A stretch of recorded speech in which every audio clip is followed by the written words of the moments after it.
Paladin cookies. Also, after that backlash, and then backpedaling, they made it harder to unsubscribe from. Oh, they hit the button. Yeah, they hit the button. Yeah. We had talked about that. Yeah, they hit the whole entire button so people can unsubscribe. Like, come on, man.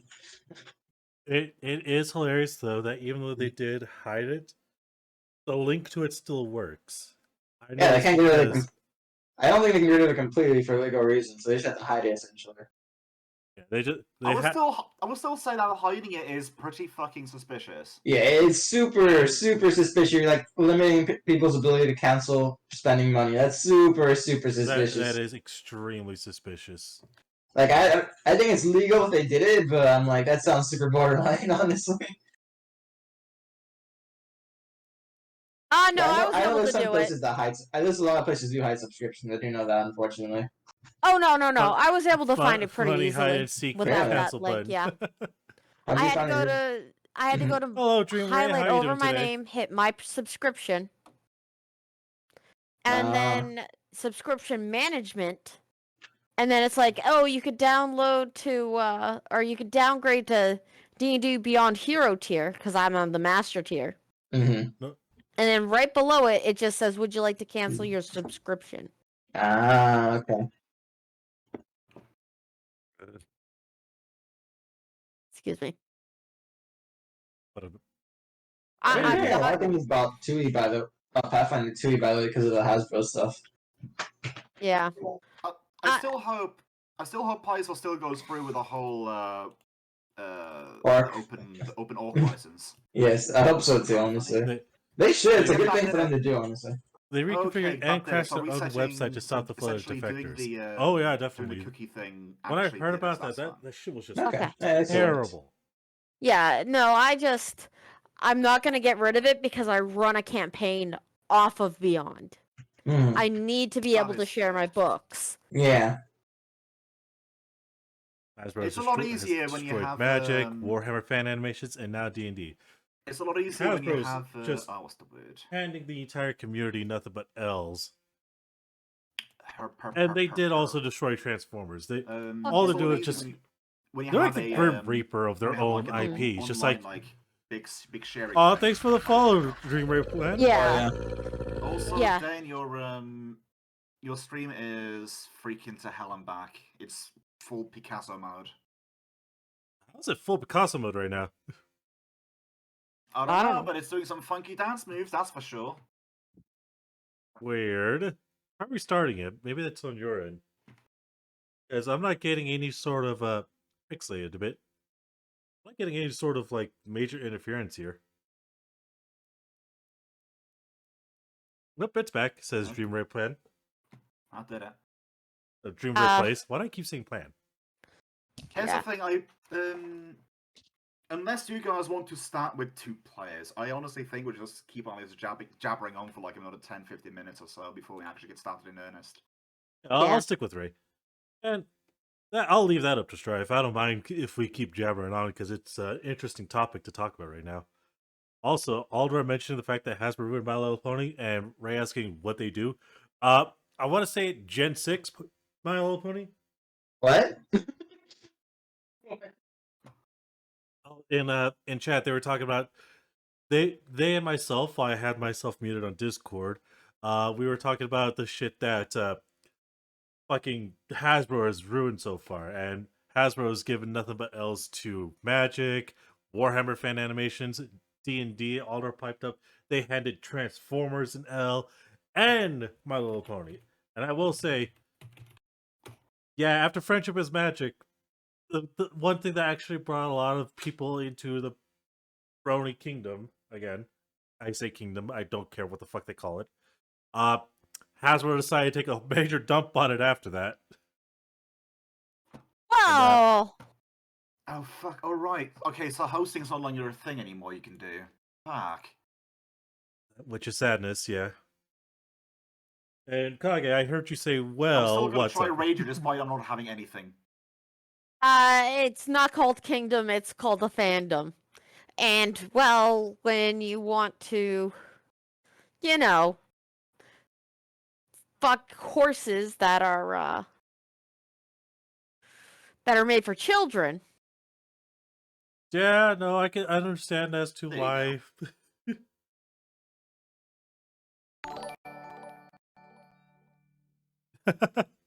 Thanks for the raid, Well Duck. Well, Oh, fucking here's the go thing. rogue. I noticed you were when I was playing the Pony Royal. I noticed you popped into the stream. Don't know how much that you remember before you fell asleep or whatever. I don't know.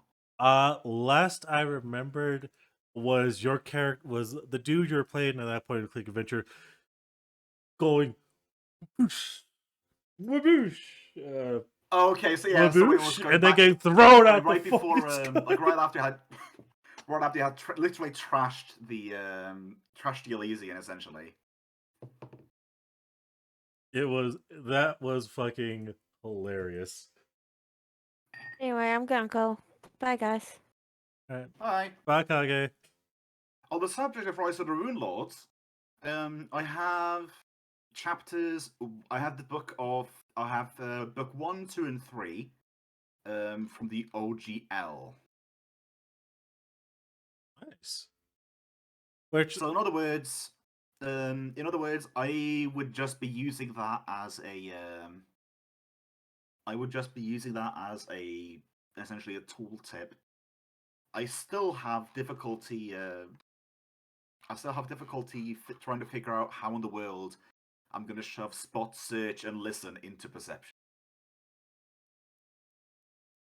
Well, I did back then, but now just do it more on like, oh, what feels right.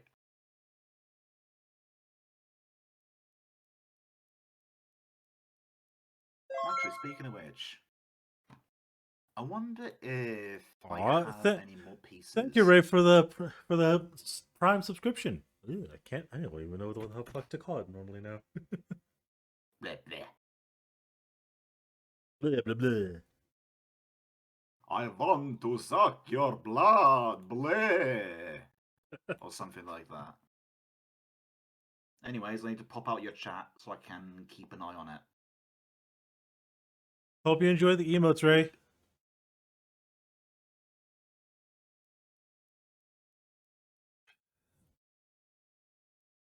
Oh, you're right. Oh, fuck. Okay. I need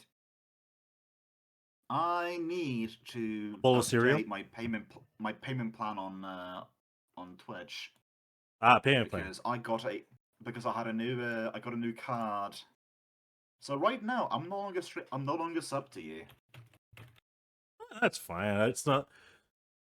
You're good. You know, I don't need the subs. Ray found the 𝓮𝓼𝓲𝓵.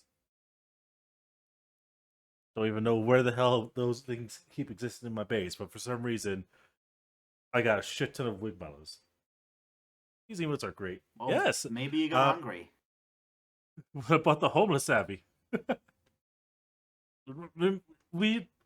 The 𝓮𝓼𝓵𝓊 it will always be a work in progress up until that bar is fulfilled, in which case I will make sure to commission said 𝓮𝓼𝓵𝓊.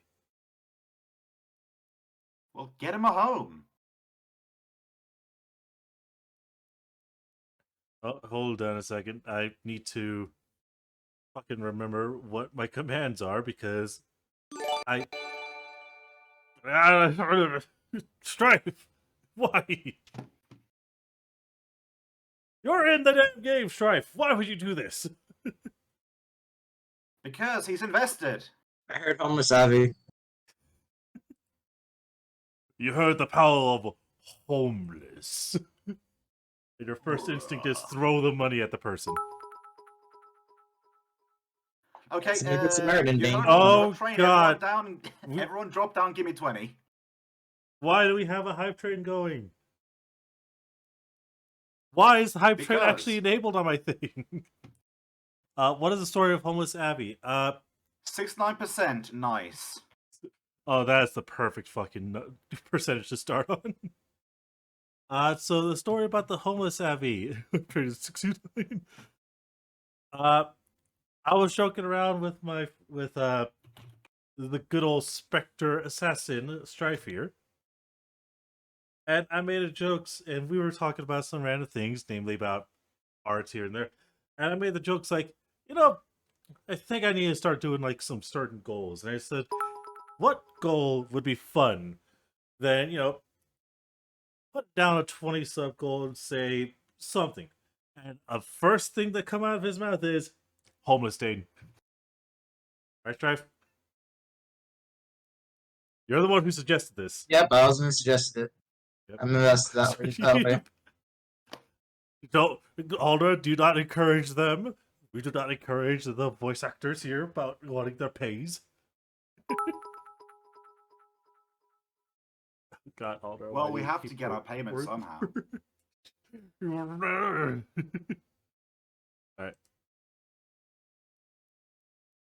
Oh god, okay, but yeah, command who dat. This is the artist who made my emotes. Is there a way to raise the DM's volume by a smidge? Yes, I can actually do that myself. Actually, before you do anything, Dane, pulling myself towards this better.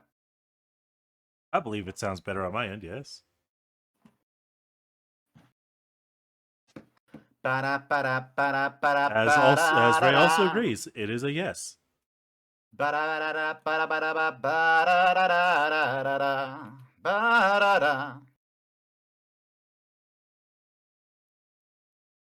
So, Drive. It seems you're almost close to getting your wish of homeless Dane. As Aldra throws 10 more biddies. I do want to say thank you, Aldra, for the grand spanking total of 510 biddies today alone.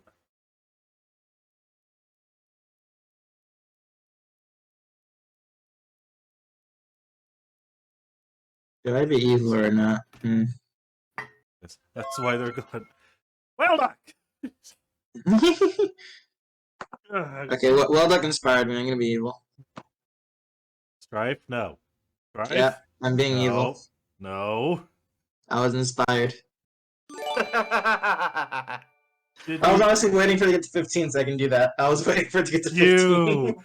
You evil motherfucker. So we're at twice level soon. We're at twice level hype now. Got it.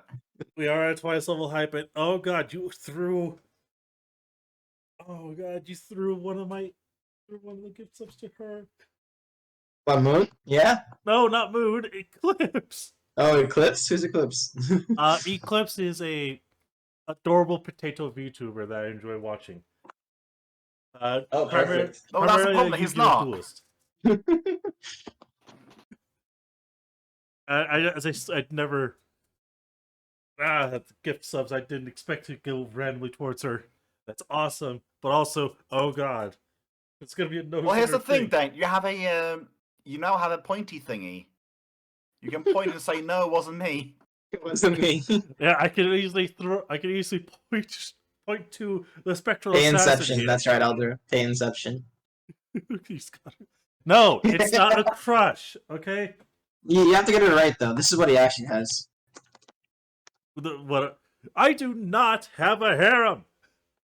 So in other words, I timed out perfectly with the angry hair. You are. Sure. Not a crush. Senpai would just notice you now. I hope he doesn't right now because it's D&D. But, damn it, Strife.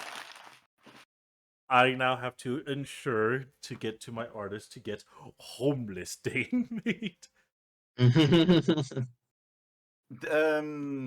Here's the thing, I don't know why, but I just had an idea in my head, and I don't know how good or bad it is. But just sending a reference photo of the homeless Squidward with like the tin can sitting in a box. Yes. That's exactly gonna have to be it now. Perfect. I'm gonna also make sure to tell my artist, make sure when you draw it, the box is included. Because I have my version 2 avatar. Yes, there's going to be a version 2 avatar for this channel now. Here's the question though. What's the branding on the box? Branding on the box will definitely be branding on the box will be D&D 1E. no will be Redwood City food and drink department. Just have it be an orange crate. It'll be an orange crate. One of your emotions is in the Cuphead style. Yes, I will make sure of that. But now, Well, obviously blue. Obviously blue. obviously, It's Redwood City, but it's obviously blue. Red Moon, Obviously. Red Moon. I don't know why Redwood came out. Redwood. It's No, the until he's rich. This is what it's called essentially. The city's pretty poor right now. Hard times. All Oh that. god, I just noticed some of the global emotes that I got. I've only got a Paimon. You gotta buy him on the fit. Everyone has access to Paimon. Hungry Paimon. Well, I mean, seeing as we've got Paimon here, might as well start the seasoning. I mean, it's emergency snacks after all. Yeah, She is emergency food. Yes. For some reason, so okay. So lovely story about me and Genshin Impact. I play it on and off in patches essentially, and when I play it, it's more or less just going in, doing some dailies, doing whatever, just looking about at the pretty series and such, trying to get the Luke but failing. But yeah, so I just go ahead and do that, and the way I got started on it was Dane telling me, "Hey, Genshin Impact, want to play? We could play co-op. Like it has co-op functionalities."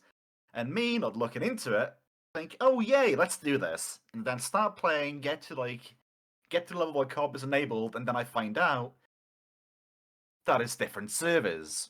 Yeah. And you can't transfer between the different servers. So if I wanted to play, like at that point, I'd already I want to say I had invested like a week or two of play into it. You had Not invested. constant. You invested a lot more time into it than I did at the start. No, to be fair, I have a tendency of latching onto things in periods. Yeah, that's what I did too. Yeah. I Also, would say true. apparently, Oh god, high clips. I fail. Uh, Great work. Emos are being delivered to the supporters. yeah.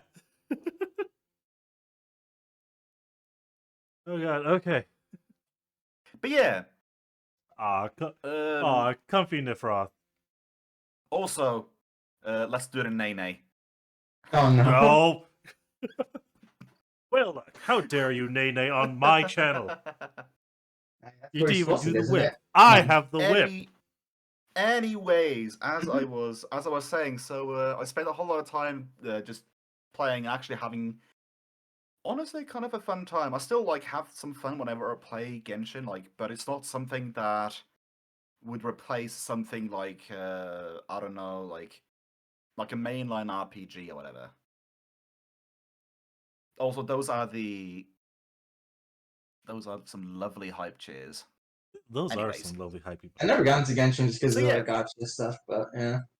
If I wanted to play with my American friends, I would have to essentially either reset that account and remake it in America, or start a whole new account. Regardless, if I wanted to play with the others, I would have to essentially just nuke and start fresh. And I had gotten some characters which I actually rather liked. I forget which ones that I had that were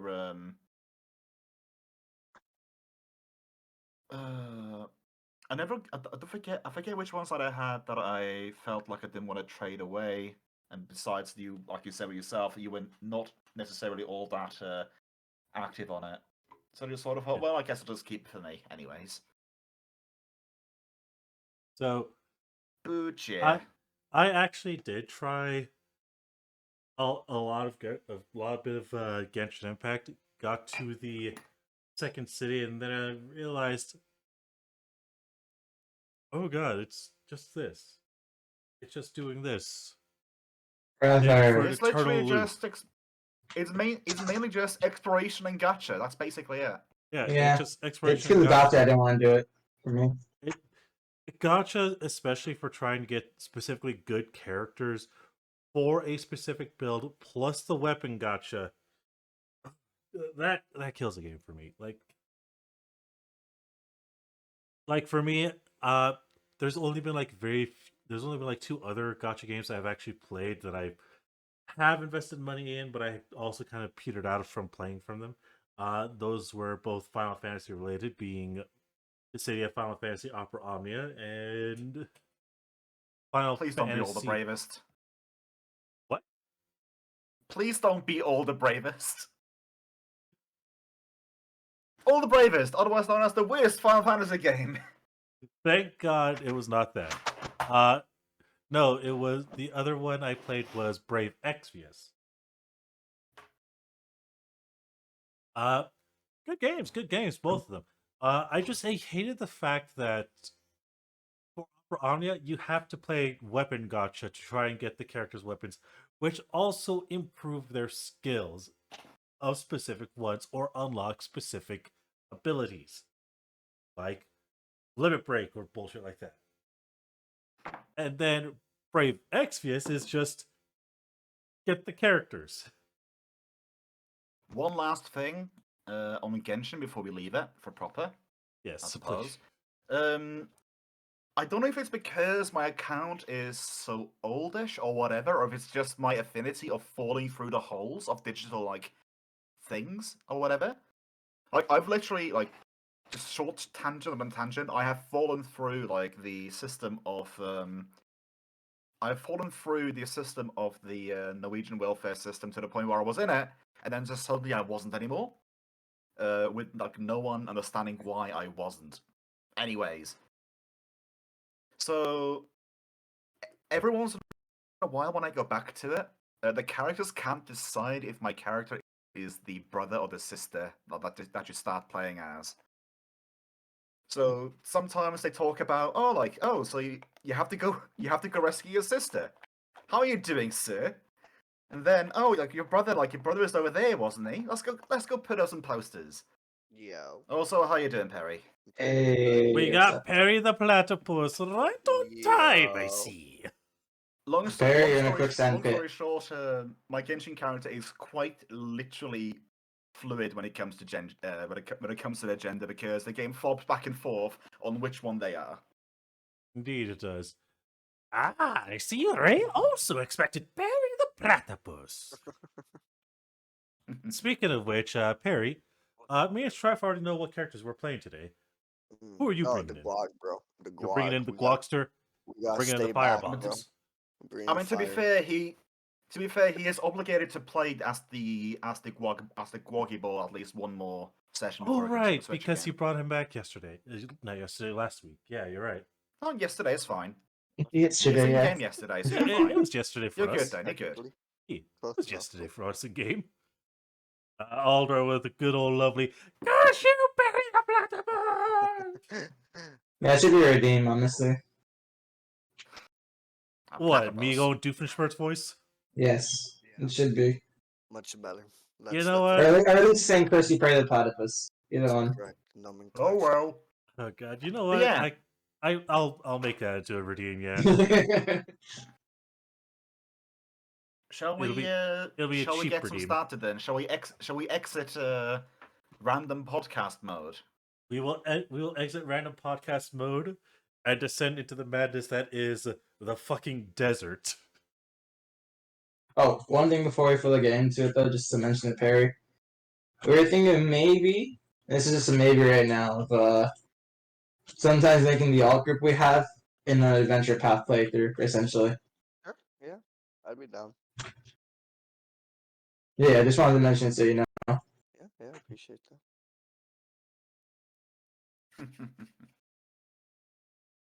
Podcast over. Start murdering. Podcast over, let's go. Yay. Murder hobos. I mean, here's the thing, you Get out guys. your stabbing knives. You guys, if memory serves, like when I last stayed you guys, and before I ended off, it ended off with you guys being in like a village, like sort of a thing. Yeah, you Yes, mentioned a it was a nomad nomad village. When village looking in the around distance, was yeah.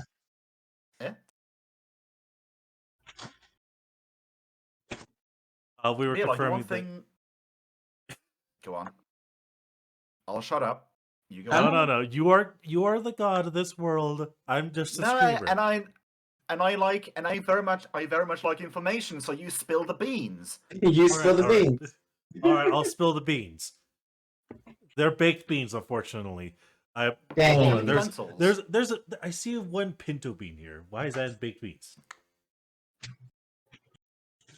I don't have a bean even. When in doubt, blame the evil stepmother of Cinderella. Anyway, God has requested you spill the beans. Okay, so anyways, last where we left off, yes, we found ourselves amidst a nomadic village after wandering and healing up. yeah. And standing there and looking around, one thing that strikes the one thing that strikes you, like as you just sort of observe the village, or just sort of like just stand there and looking, is that the vast majority of this village is like more on the older side of things. And like in like the previous towns you've been in, like just regardless of what time of day it is, like you've always managed to like look around and find one child, like be it looking through a window, or literally playing in the street, or playing chicken with a bulldozer or something like that. But in this one, you're looking around and you basically just see elderly people milling about, like Fine. It's a retirement community. It's retirement. in the middle of the desert. Yep. Okay, so long as we don't have to deal with senior citizen zombies. God, that'd just be awful. One moment, let me. Actually, for this session, I may do Zacharias, actually, now I think about it. Ooh, switching back to the Z, huh? Yeah, at least for the next 2 sessions. Hum. Let's try this one. Yep. Okay. That matches the energy. Let's do it. Let's march with some spoons. Spoon march. So, just to set the time of day a bit, it is currently like, you've been walking, you had the fight with the spiders, and like it's starting to get dark when you noticed this like nomadic village, this nomad village.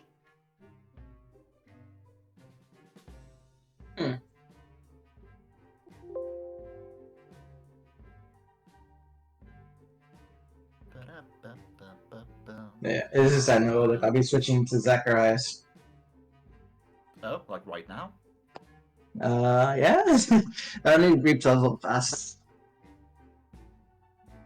I mean, if you do or do not, that's completely up to you. Yeah, I want to switch into Zach for this area at least. I just now need to get the image of Zazak. Which thankfully I do have each one of them saved. And if you don't, then you have your token thingy now that you wanted. Indeed. Yeah. But for Zacharias, I want the other images. Okay, where's the... I know I have one more. God damn it. We are just in a horrific cycle.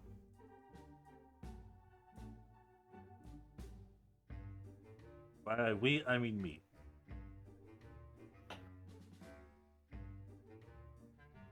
But yeah. While we're waiting, could Alvarez roll me a perception check, given as I want to say he is the one with the highest one at the moment, while we're setting up. One perceptione check coming right up. 𝓓𝓪𝓷𝓮'𝓼 Beep, beep, beep, beep, beep, beep, beep, beep, beep, beep. I don't know how much that lines up. I yet. rolled a 4. I got dirty 20. You have a Dirty plus 20. 16? I have a plus 16, yes. Jesus, I know you're a wisdom caster, but still. Okay.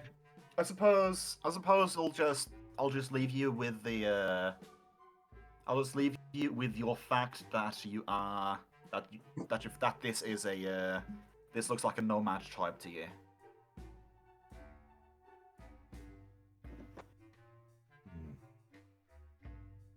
Nothing really Are you, stands out. are you guys just standing there at the edge of it?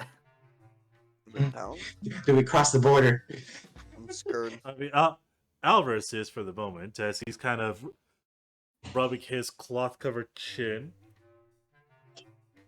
I'll follow the homies. It definitely only seems like a nomadic village.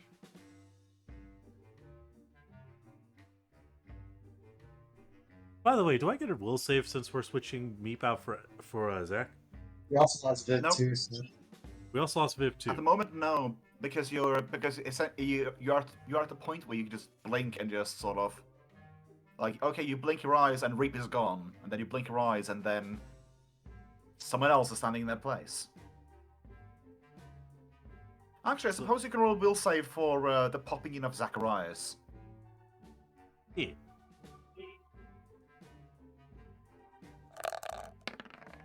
Uh, 22. Don't think I made it. Yeah, no, you just sort of blink your eyes and oh, Zacharias is here now. That's weird. Oh well.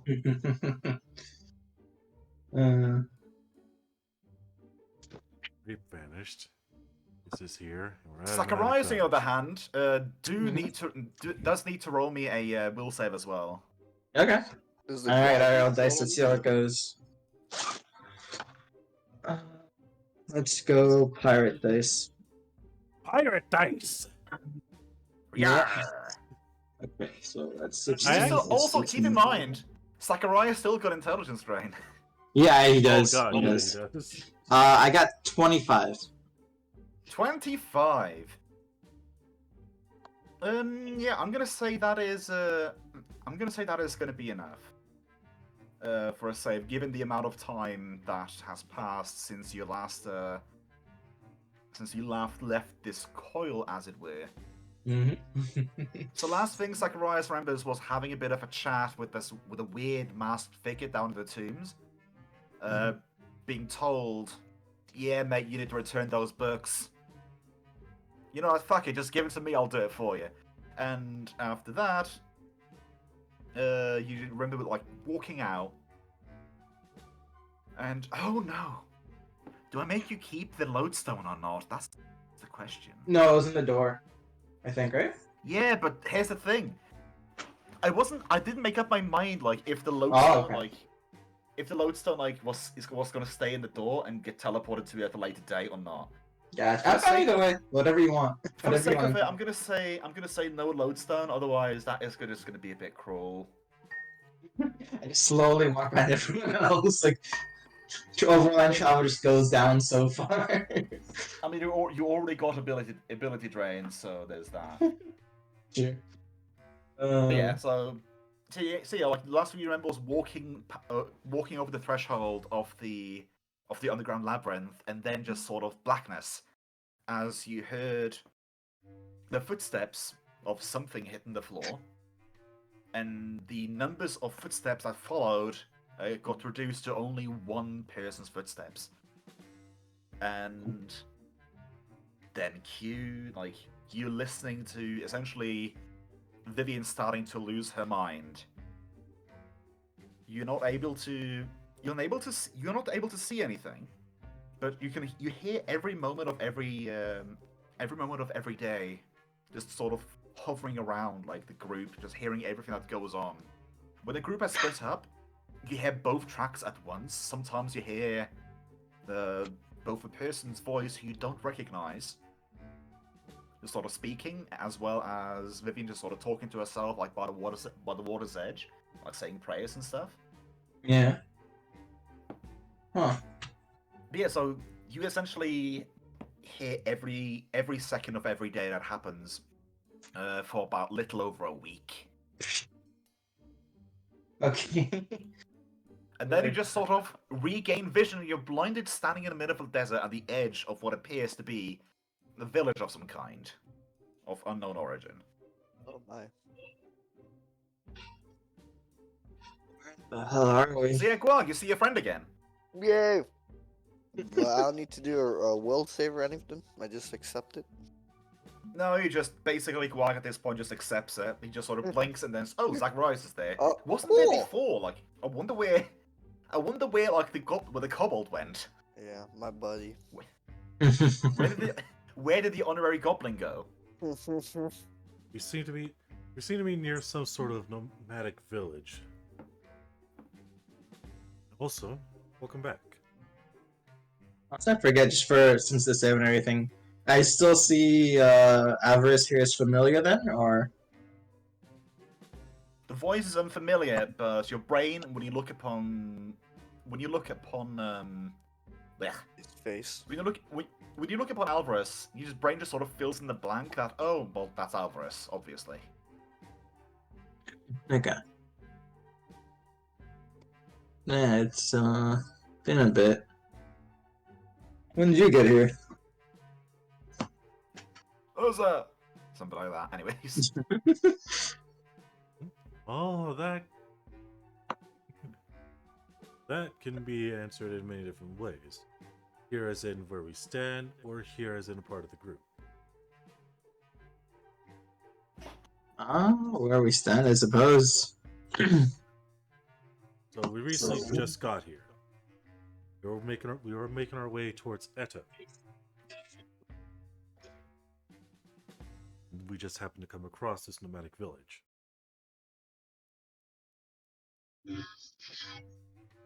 Okay. As he puts a hand to his forehead, like, why are we here again? Well, we're on a delivery mission from one guild to the other in Eto. And as I said, we just happened to cross this village. So we literally just got here and have no idea what to do here, aside from probably take a quick rest. Maybe treat some wounds or whatever. As you guys are talking to each other, you spot an individual just sort of shouting in your general direction in a language you don't understand, or in a dialect you don't understand, and just sort of hurriedly, like, waving their hands like a come here, like, what are you doing? Come over here. If I'm hearing a language I understand, I will cast. I'm guessing none of you have the dialect of Orisian on your sheet. Unfortunately not. I have the dialect of Chiliacs. You have comprehend languages. Strife just has comprehend languages. He understands all. So you didn't catch the first bit that it was talking about, but you do hear him, like, as he starts just repeating, and he just sort of says, "What are you doing? Come over here! Come! The nights are dangerous. Please, just don't. Whatever, you don't stay in the desert. Just come on over. He sounds genuinely scared. Well, worried, I suppose, is more apt. Okay. He wants us to go over there because it's dangerous in the desert. That's what I'm understanding. Well, it was drastically cold last night, so probably would be a good idea. A freak cold. Well, let's head on in. Maybe they might actually have a place for us to rest for the evening. Perhaps. Come on, Guag. As he'll drag Guag along. I know Guag's an AK, so I'm just trying to make sure he stays with the group.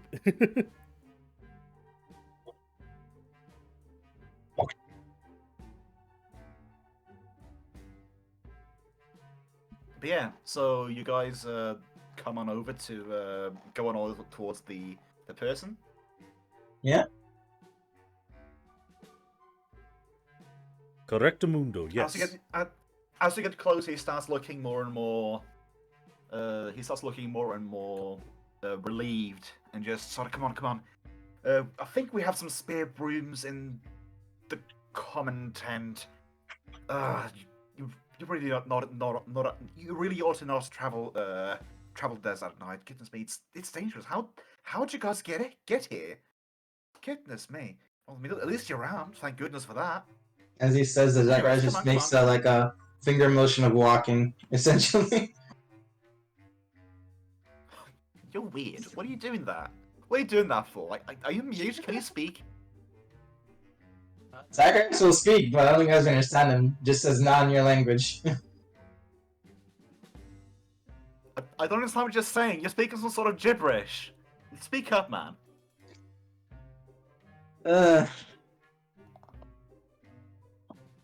Just shrugs at that point, that's all he knows. Because all he has is comments of...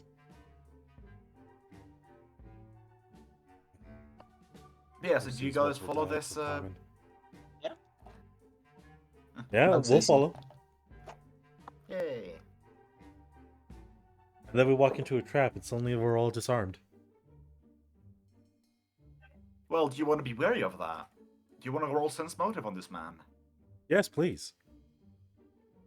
So what do you want to... Okay, so instead of just me giving... instead of you just doing, like, essentially a delve into his mind and, like, discern his truest of motives, tell me what you're looking for. Like, for example, you want to see if he's lying, or you want to see if he has ill intent. Now, to be fair, like, you can't necessarily... You can't necessarily say, oh, I want to see if what he's saying is true if you don't understand him. So, I would say I would like to try and attempt and detect ill intent from his body language. Okay. Roll me a sense motive. There comes a whopping 3. Jesus, 19. 22 total. Yeah, so from what you're watching on his body moves, he does not look to you like he's planning on ambushing you at some point in the future. No obvious, no hidden jerky movements that might portray signaling someone or anything. It doesn't look like he's hiding intent to kill you, essentially. Alright. That's the best I can say it as. Okay.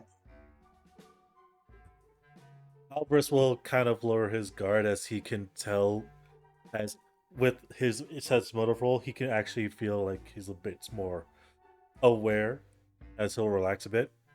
We can trust him. He'll tell to Zacharias and Guag. Yeah, I have that feeling talking to him. Well, hearing what he said at least. That's good.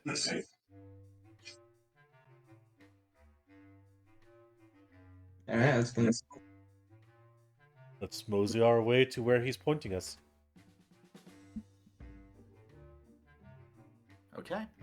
So you follow this, not necessarily elderly man, but like this individual who's looking like he's getting a bit more grey-haired, as it were. Like, he's a human, and Zacharias would imagine like he's somewhere in the range of like 50 or 60 or something like that.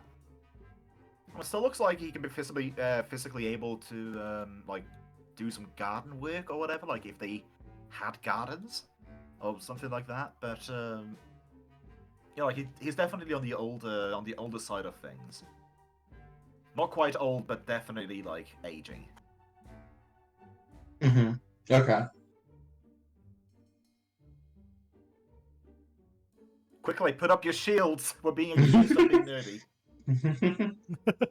Hey, Lucian. Actually, no. Hold. Everyone, grab your Uno reverse cards. Yes, do it. Oh, my new reverse card. Shit. No, you.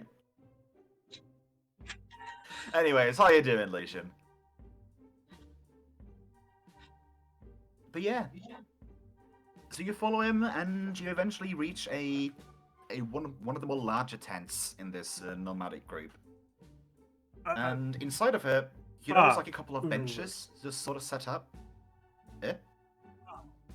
I just put Uno reverse on the screen for a quick moment. Okay.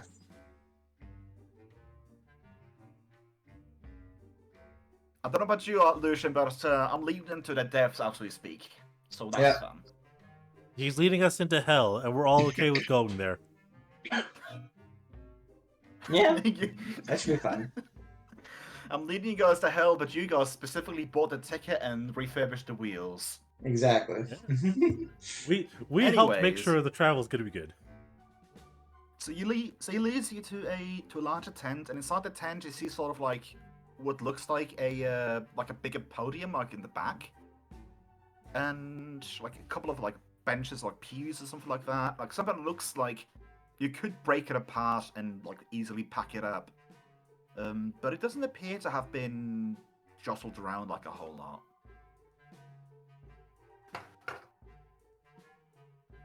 Now, the seats very much look worn and stuff like that. But yeah. Okay. This will definitely do for a rest for the evening. Yeah, should be. Oh, man. Before he leaves the tent, the older man sort of looks over to. Okay, good. You guys can stay here for tonight. I'll go and fetch you guys something to eat. A bit weird that you haven't spoken to me yet, but oh well. You appear to be at least understanding what I'm trying to infer. Zacharias nods. So you can understand me. Well, that's interesting.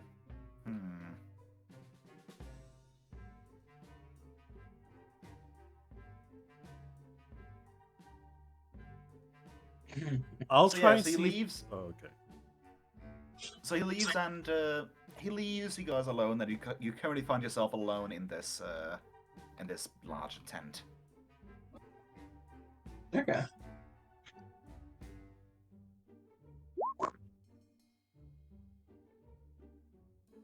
Hey, We're inside of a tent now, Gwog. We got to a nice place to rest. And you only got a few side glances from the man. Yeah. only if it. Oh no, we're get molested. Forgot to No, tell you, we're not gonna get molested. The you man is sold this trustworthy. to the guy for the free board here, so you may have to do some favors for this. He was really interested in goblin physiology.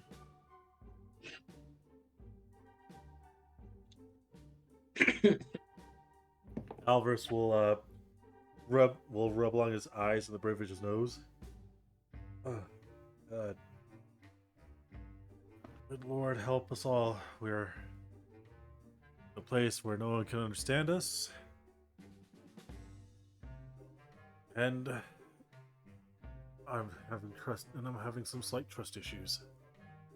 You're having trust issues now. Oh, for the time being, yes.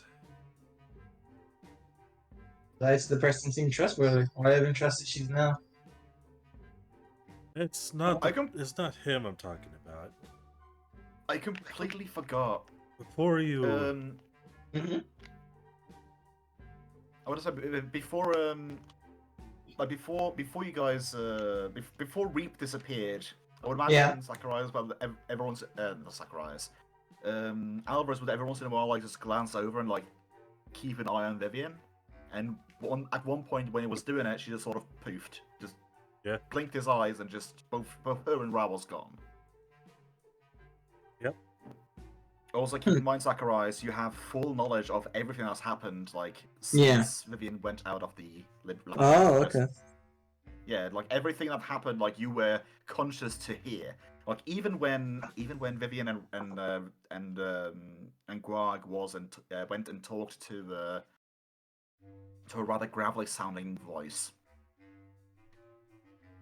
Oh, did I actually understand what they're saying, or I just heard the voices in that language?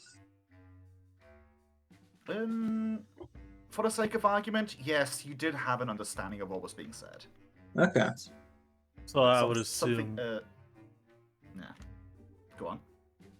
I was just gonna say, I would assume while he was in that state, he technically has comprehend language permanently active, so you could hear and understand things.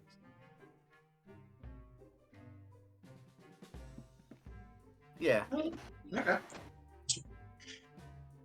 I take it you're talking about Vivian? As he puts his hand to his head because the drain hurts to try to remember things, but yeah. Yeah, the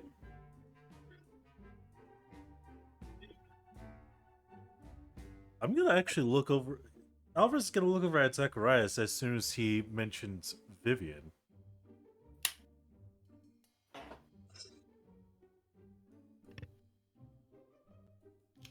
I don't recall seeing you there.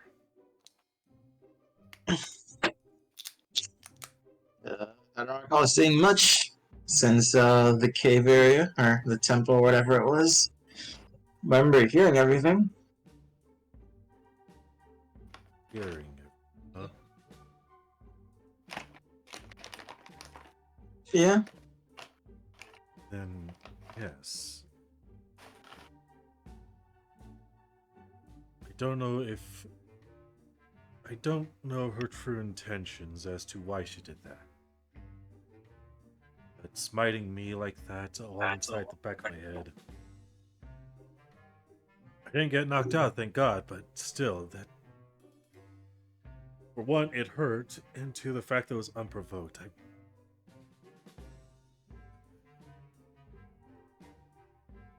I'm more worried for the sake of her sanity on the fact that if it just happens to me, who knows who's the next unsuspecting person she pulls it on. I mean, she's a paladin. If she does it, it's not by intention, so I don't know how I would plan to restrict that. Since she seemed convinced you guys were shadows or something. Or blobs, I should say. True. And also trying to keep the weapon away from her seemed to be ineffective for some reason.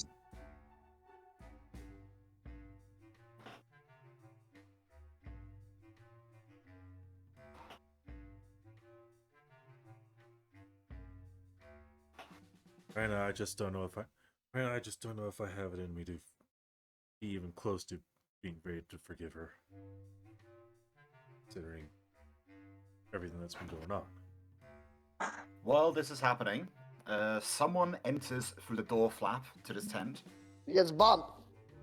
I'm kidding. So let me start off with Gwag here first and foremost.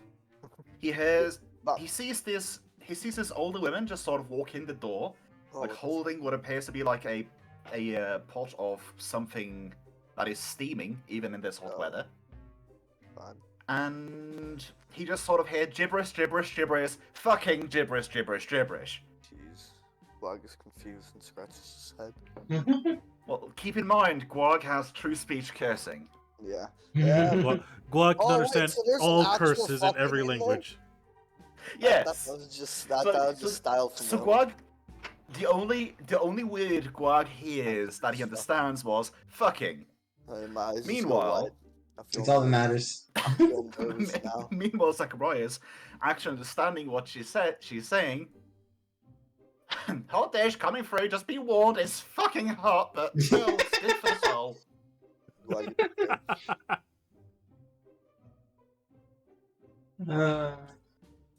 Sounds Yeah, nice.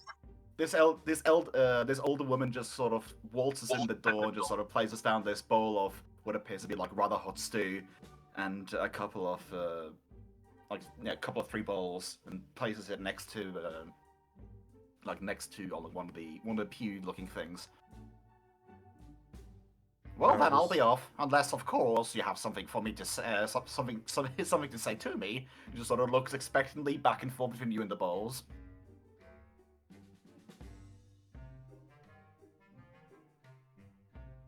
Okay. Alvarez will reach into his. We'll look to Rias actually, and raise an eyebrow while motioning his head towards the lady. You know what she's saying? You need to have a clear understanding of what they're talking about. Does Gwag want to comment on this question? He heard something as well. I'll tell him I heard a bad word. You heard a bad word. Naughty word. Fox tattling again. I heard a naughty word.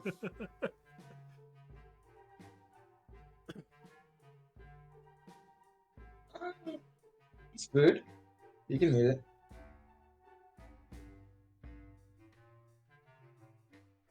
And Alvarez will look to the lady and politely bow his head.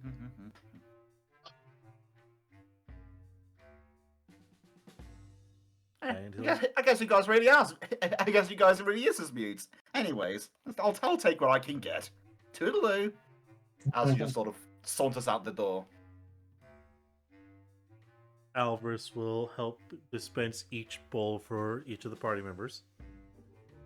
You get the book by the way. She goes back in the doorway. Oh, one more thing. Oh, right, you can't understand me. Oh, let me try to explain it slowly. Don't go outside when it's dark. And she's doing that, speaking it extremely loudly and slowly while doing some what she thinks is obvious, like, hand motions. Yeah. But it just sort of looks like she's polishing like a glass pane or something like that. Sakurai understands it though, but the others just sort of make sure just head gibberish and just like wild motions and something like that. She don't. Zach just nods to her when she Oh says my that. god. Oh, good. Well, okay, it's toodaloo. My god. The The so you really don't want anyone going outside at night. Yeah, bro. Exactly. Like the savagery of these indigenous are crazy. If you allow people fighting, you're calling him savage? I'm calling them indigenes. Jeez. Indigenes, bro. They're the indigenes of the location. No. So, Locale. as you guys are just staring between each other, you just sort of start hearing, the lady just starts screaming, panicked. Oh, what the fuck? Any bad words? Perry. Yeah, just some lot of fucks and shit just coming from the outside. Followed by some happy barks, followed by what can only be described as ticklish laughter. Ah, She's fine, corgis. She's fine. Oh my god, she found the corgis. She's been spooked. She'll survive, don't worry. Yeah. It's a good for health. It's good for health. Give they just find her dead, 2 corgis over the body. They'll make your heart jump, you know. The old lady was found dead of a heart attack. 2 Oh months my later. god! Oh my god! Wait, 2 months after the fact? After the fact, it was a delayed reaction. She couldn't process what she was seeing, so she had to wait months. Yeah, exactly. Months later, she's died Cause of of death. Too much love. Her heart was It empty after the was a corgis delayed died. heart attack. It was planned Delayed months in heart- advance. Oh, Jesus. Yeah, What? it was heartbreak. After the planned? corgis left, she just couldn't take it anymore. I didn't know. The lack of love Be that the bland. corgis gave once they left. Just too much. Apparently, bro. Apparently. This one goes. Pardon me. Alvar says as he kind of just moves over to a corner of the tent to eat. You said moo. I just start busting down the food. Yeah, it's very hot. Like you touch your lips to it, and it's low key like burning your lips. Oh, by the way, it's very hot, so be careful. Thank you. Timely reaction. Timely warning.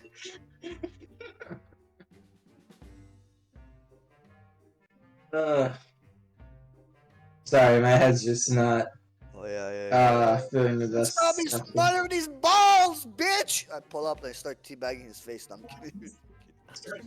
Look at that conveniently placed knife. Humping goblin nuts, bro. Just goblin nuts just start slapping, bro. You just hear the clapping. It's like, Yes, it's that's what right his short after I sword's hear for, someone don't scream worry. from the outside. Oh, your language!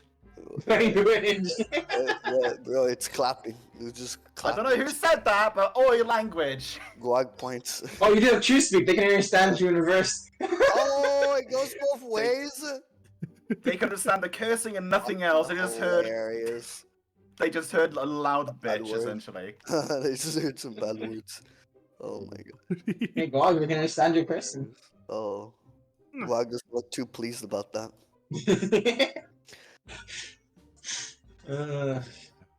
Here, little lionfish. Little lionfish is going to get eaten. Yeah. We. If you want to watch from French. I am boss chef. I'm Dave the Diver, bro. To be fair, depending on where he is, he can curse in French. He could.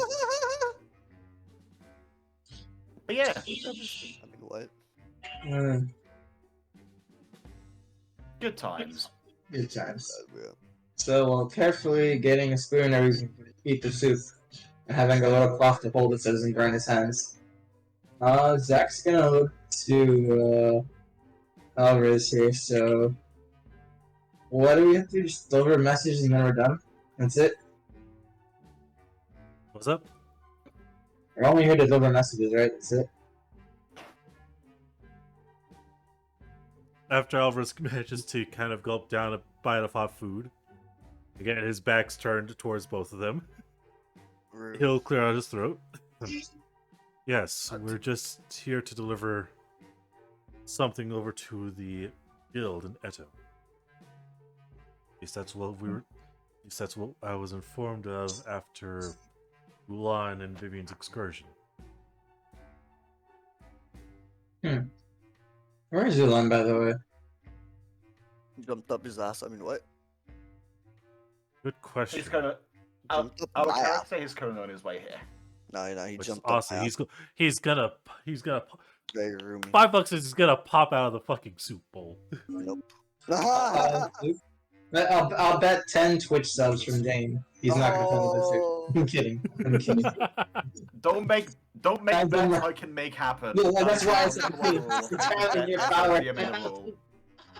Well, Duck Willock's gonna make it happen, bro. For If it was actually RNG, I'd just it's just like, well, the DM feels like it. That'd be pretty funny. Alright, well, if the DM feels like it, can somebody get me some socks in my room? Because I don't want to go upstairs. I mean, what? Who said that? Bro, it's cold. I'm sorry. Just one. A lone rabbit went through and destroyed every single one of your socks. Oh, Just yeah! one moment. Let me start ritual casting summon socks. One moment. Bro, Hey, actually, I'm sorry, in I gotta here, counter the cast better This will so- part, take 1 being week to cold is complete. I'm perfect. sorry to say. my feetsies are cold. I'm sorry. Being If both you're, perfect if you're is ritual casting fantastic. summon socks, I'm ritual casting summon horde of rabbits for sock eating. Wait, what? Sock eating, bro? Eating? Real You quick. just bring me some rabbit stew, bro. It's fucking delicious, actually. Just gonna cast Rabbit stew is pretty good, actually. They're surprisingly bad. tasty. Bad. Anyways, back on track. Yes, let's get on track. Oh, what? You're making Ray cry here, Guag. What the fuck? What? Bro, hey man, it's meat. Tasty. It's yummy. Keep in mind. Keep in mind because Venom is currently in the call. I have a bunny with me besides the GM screen. Yeah. Oh, There's rabbit favoritism here. Good. yeah. Good, bro. The more don't the worry. merrier, bro. Don't worry, Ray. I hold all the cards. I'll manage. He is the onion of evil. But back on track. Yes, we're just making delivery to Eto. From what we were informed, upon completion of it, we'll earn 2,000 gold pieces. Why can't we make this money in 5e, bro? What the fuck? It's 5E's poor. This is 5e is why. a poor 5e is poor man. This is It is literally poor. absurd. Poor It's game. But- absurd, bro. But Guag, think of it this way: I'm you can thinking you it's can hard. easily find the most powerful stuff in 5e. Really, Here, bro? we- gotta talk We to can Linus. make the most powerful stuff with the right rolls. We gotta talk to Linus. or something. Pathfinder, you need money to buy the stuff you want. 5E, you just find the magic stuff eventually. Bro, have we found any magic shit in that? We sold it. The reason why they're called so we Bruno did. was invented. We sold Don't it. forget the We items did we got find from. it. Don't forget the items we got from Orc Santa. Don't forget those. Yeah, Orc Yeah, Santa. we did get or oh god, I actually gotta remember. Actually, was it only 3 of us or 4 of us? I forget how many of us got orc status. You got 3 I items. wasn't there. Yeah, I wasn't there. So I have no complaints. You got a deck of. You got a deck of illusions. I got the horn. Which was. You got a horn, which is also graffitied on by an orc. And then you also had the orcish mask, which. Did you guys find out what that was? I don't remember. No, we found out what it was out of character, but we never found out what it was in character. Yeah, so in character, like you just sort of it's a mask that blinds you, but you do start thinking when you put it on. We start thinking. It's a thinking mask, The guys. thinking cap. Essentially, it's a thinky thoughty mask. Yeah. I like it. But yeah, the main difference between the expensive stuff in 5th edition and the expensive stuff here and Pathfinder Guag is the fact that we can make the expensive stuff more easily here than we can in 5th edition. That is true. But I want money, man. You have money. What are you talking about? Let's get this money, bro. Kill these. I mean, what? That's how much we're going to be making off of this one quest. Bro, seriously? And we're more or less just trying to keep ourselves busy while we're waiting for Ulan to finish doing what he's doing, so we can figure out things here because it is his home world. The fuck? Okay, for real. The fuck just happened? He Wait, what? wants our money. well, my entire screen decided to refresh itself. Sounds about right. Fine. Yeah, Dane, this is hacking, bro. You're just stalling for time. I'm not hacking. How dare you? Um, How dare you? How dare you blame me, Elvis, for hacking a thing that I cannot do? You're hacking yourself, man. Oh, come on, roll 20. Don't be like this. Then where do we head to after we turn in these letters? What was the plan that Vivian and Lon had? You guys want to see me hunt some jellyfish? Was there a plan? I don't know. How's everything on the stream end, guys? yeah, the game's gone. Everything else is up, but the game's gone. Okay, so I just need to bring back. Oh, the well, game. yeah, it's gone. It's gone. Oh. It's all gone, Dane. So we're back to podcasting again. Podcasting! We don't. No.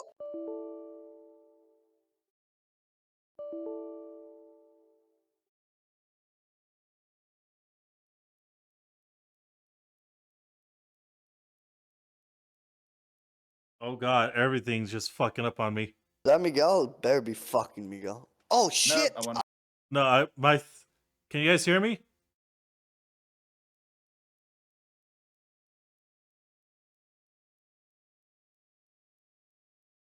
Roll characters, I guess. Well, God, what's it? I tell. Hello? Well, Can you guys hear me? Hello? Dane. Sir? Hello? Hello? Sir Dane? Hello. You can't hear us. Oh, I can hear you guys. seriously? Okay, cool. Yay. Oh god, everything is crashing.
What's Thelma? Is that like a horror game or something? Yes. It is a Yes, horror it's a- game.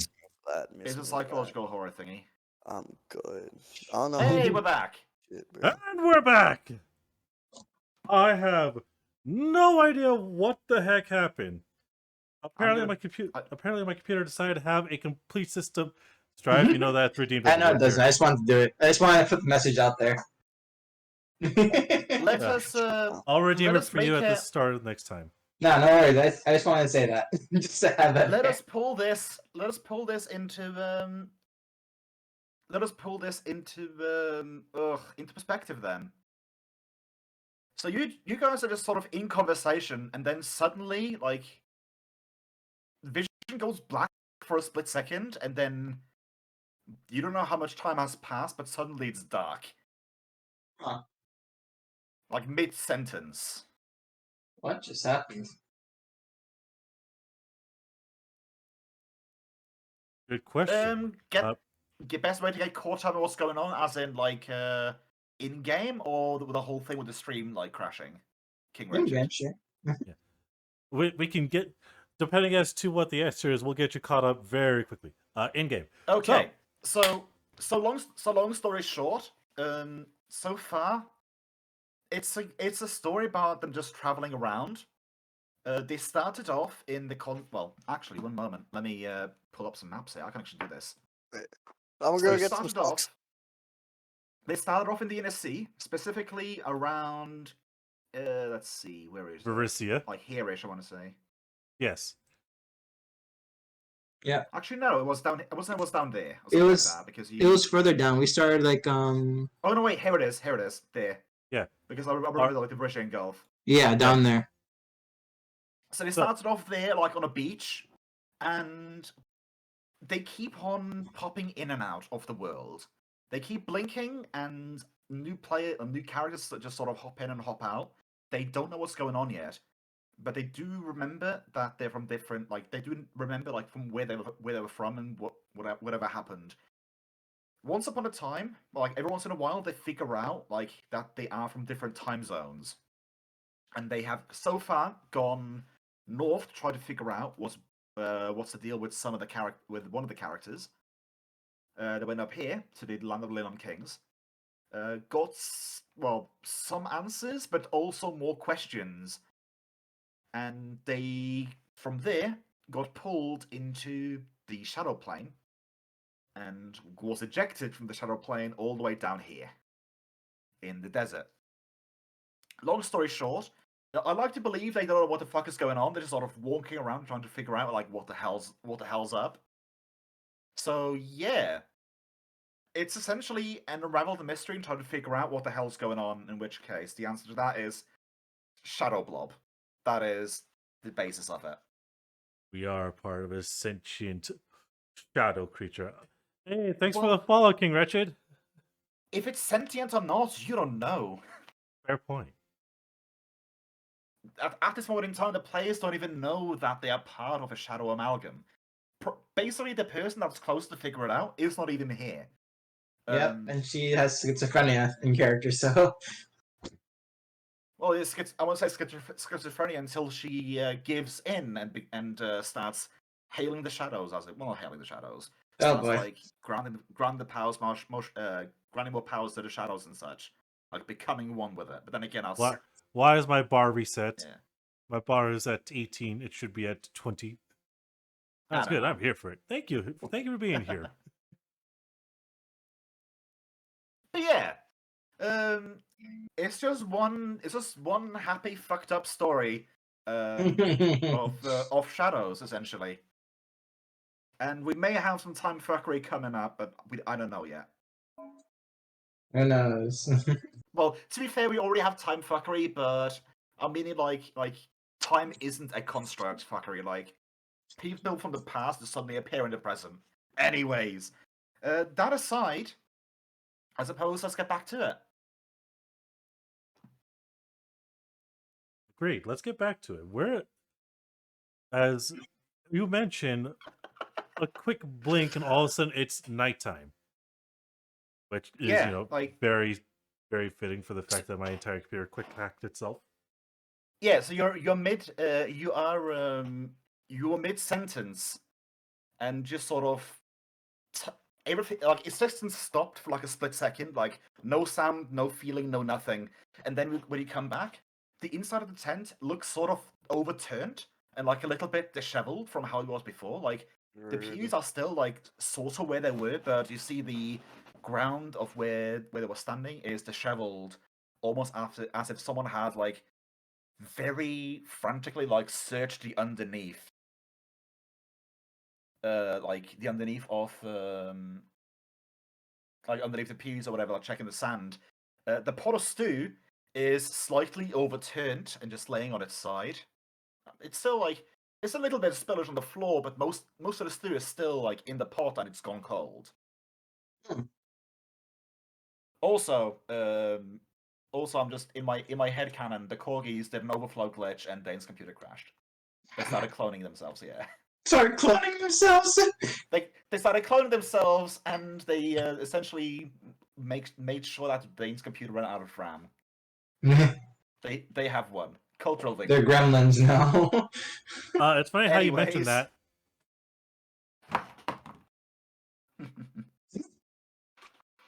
But yeah. So yeah, you guys are currently like it's pitch black outside. It's a bit more light inside because of a lone lantern that's just sitting like in a corner, but you guessing that's just like to help people navigate in the dark if they do go outside, which is a bit weird because you don't think they do go outside. Speaking of which, I'm gonna do a music update. Please. Yeah. I'm here for that music update. Yeah, let's do that one. Yeah, that's good. Not Why, being what picked up. happens? Well, I say pitch black outside. Like it's regular blackness outside. Yeah. Looking out. Like There you we see go. the side of another tent. I hope it's super cold already. We were just talking. I'm not sure.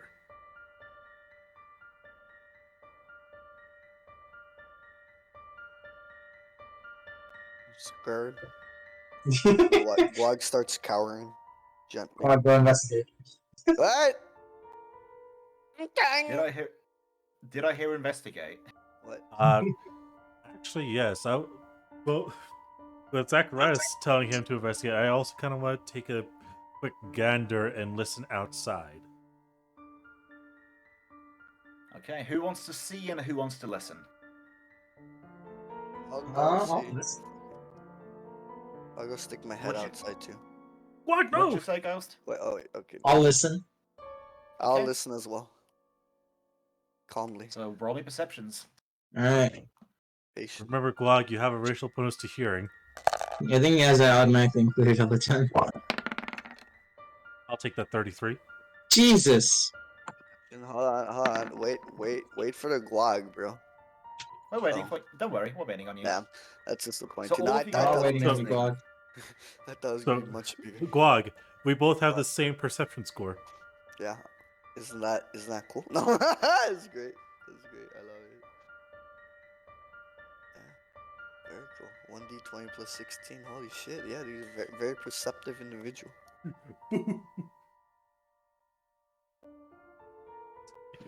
So yeah. So Zacharias is like trying to listen outside, and he doesn't hear any wind. Like it's like sometimes sometimes you have happened upon the desert essentially being quiet. Yeah. Like both in the day and the night. Like sometimes you have high winds, sometimes you have low winds. And during the nights, like it's definitely better to have low wind because then you're not feeling as cold as the air just sort of shifts around you. Mm-hmm. But like tonight, like it's a low wind night, but you're indoors, so you don't mind. Alvarez and Guag, on the other hand, they hear something. They hear something at the edge of their hearing. Something that sort of feels like a just something like a flickering flame, like a slow, like gentle roaring fire. But not just one of them, like a decent bunch of them, like come from the outside. Alvarez is going to don his shield and wield his whip. something's nearby. Not too close, but I don't hear anything. It's quiet. hearing plenty of roaring flames. They're distant. It's cold on that. You put fires up, just warm.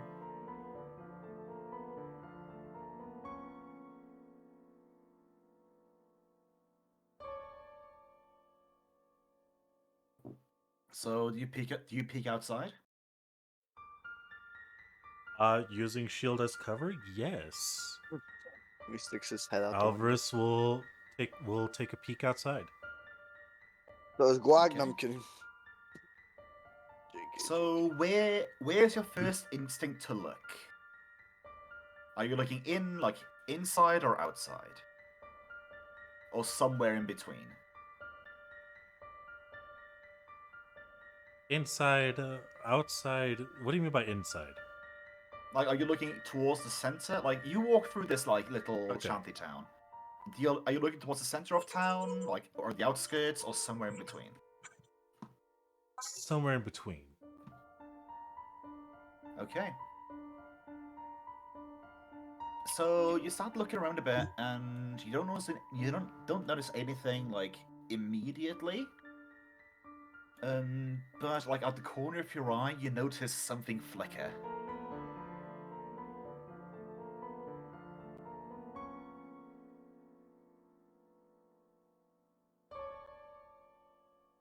Towards it. You look towards the flickering flame, and you just see it for a moment. But you could have sworn you see like a singular floating, like fireball, almost, is sort of hovering there, like about the size of like. Depending on how far away it was, it could either be like the size of a fist or like a full head or a melon. But you just see it for a moment in like a slightly pale yellow, and then it just sort of it's not there anymore. It sort of flickers out. I would like to get back in the tent. Zacharias and 𝓲𝓏, what are you doing while this is happening? I mean, do we know what he's seen? No, he walked out away from us. Heyo! How are you doing, Miguel? Good, and you? It's spooky times. We're doing good. You just missed my computer having apparently a meltdown. Oh no. On stream too. Are you're not streaming anymore, or are you still streaming? Yes, We're streaming again. So you're streaming the meltdown. Got it.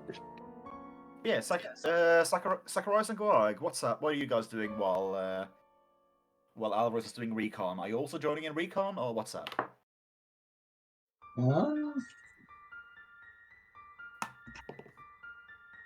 I'm waiting here, but I guess I'll prepare in case of something.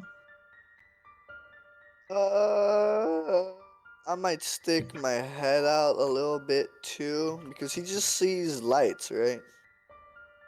Well, you hear like the Yes. flickerings. Yeah. Oh my god. Oh. Okay, we hear some flickerings. That's cool. Yeah. I'll do stay you, like, inside the tent. What? Well, when you're peeking out, Good. are you peeking out like? Are you peeking like towards the center of town, or like more towards the outskirts? Towards wherever, if I can hear the sounds, towards wherever the sounds are coming from, and if not, then towards the city. Okay, so you peek your head out, and because your superior big head, and your absolute superior intellect of the group, you turn your gaze outwards, and as you look outwards, I get sniped. They get a headshot, and there's a kill. Everyone gets like a kill feed on the top right score of the 𝓲𝓏 sniped. Kill feed 𝓲𝓏 sniped. Headshot. 𝓲𝓏 sniped by ball of light. One shot, one kill. But yeah, no. So 𝓲𝓏 peeks his head out and turns his head towards the outskirts of town, and he notices three slightly differently colored balls of light on the outskirts of town. One that is like sort of like a lightish red, the other one being a pale yellow, and the last one being like a sort of sickly green. And then the sickly green and the pale red one just sort of goes out. Witchcraft! The yellow one kind of lingers a little bit more and then flickers out as well as Alvarez just sort of turns his head. Witchcraft! I go back inside the tent. As you turn around, you find yourself face to face against an Arisian that you recall seeing before, Ulan. The homie. Is it Ulan clear or not Ulan? Or the necklace. Ulan, Oh, roll right. me I need to a fix that. Ulan, roll me a will save. Coming right up.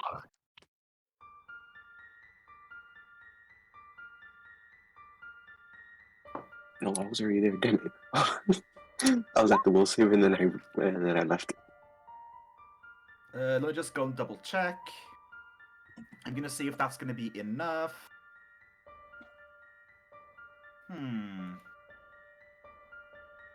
You know what? Given the amount of time, I'm gonna say that is a success as well. In the same essence of Zacharias.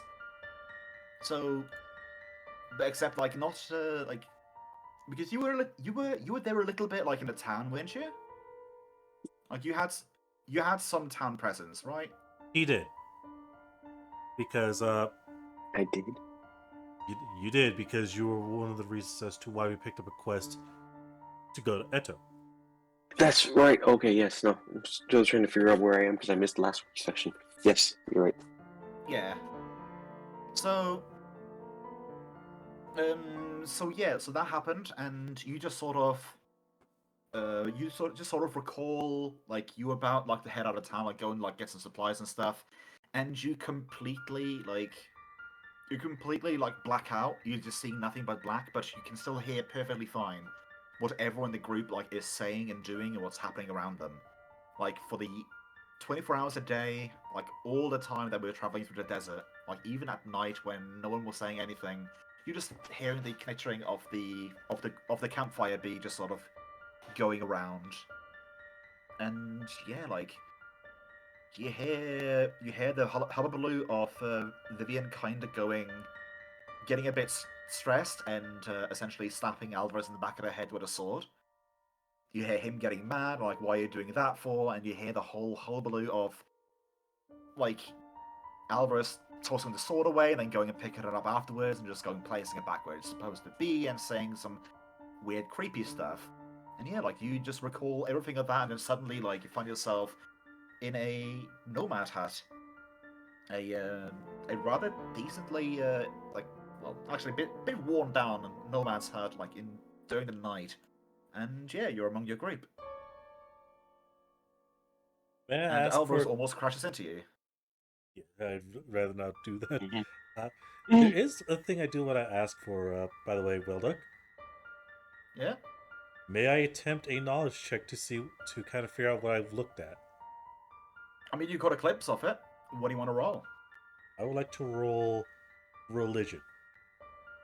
Go for it. 10. You're unsure, but you think you've seen a ghost. You're very much unsure though. Doesn't feel I right. think I saw a ghost. Are you sure? I think it's the groundskeeper.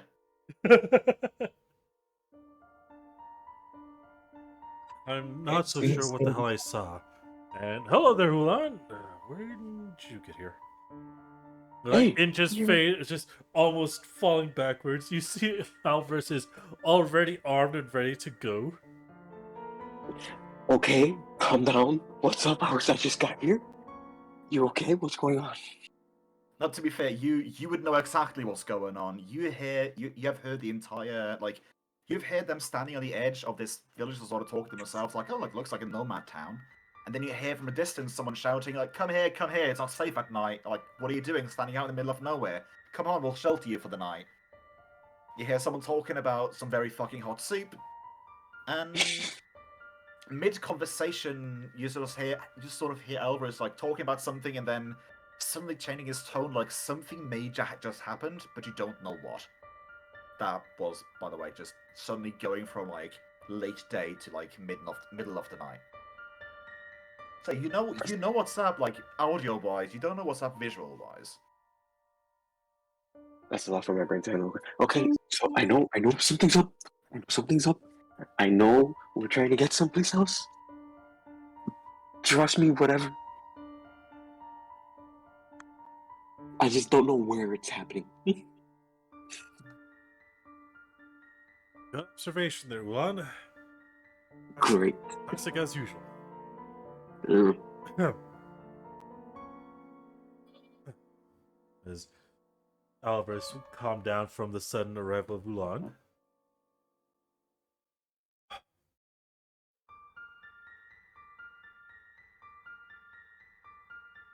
Not sure what the hell's going on, what the hell I just saw. But the sounds of faint fires going around. Whatever those creatures of fire and light are. As he does make sure to keep the corgis from running the fuck out there. No, the corgis have already ran off into the horizon. Corgis? They've gone into scout mode. You can do nothing to stop them. Okay. Then again, like so far, like Alvarez hasn't known the corgis so much, but you have noticed their tendency of disappearing, basically, just sort of disappearing and reappearing. You haven't seen them like appear or disappear like in your vision yet, but you do know that they are not disappearing and reappearing the same way that the others are. Like you haven't, when you're staring at the corgis, they stay there. Like no matter how much you blink, they don't blink in and out. They always, like, whenever they disappear and reappear, at least in your case, you've always just noticed them like after it happens. Now the others, Ulan, I want to like Gwag and Sakurai, I want to say, have seen the corgis using the portals before. Yeah, we have. But yeah, Alright, Alvarez, fair you wouldn't know about the portals yet.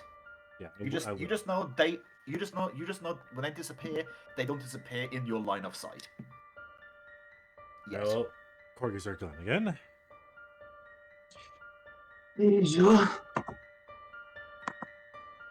So what's the plan then? We were told and warned about not going out while it's nighttime. Just trying to go to sleep.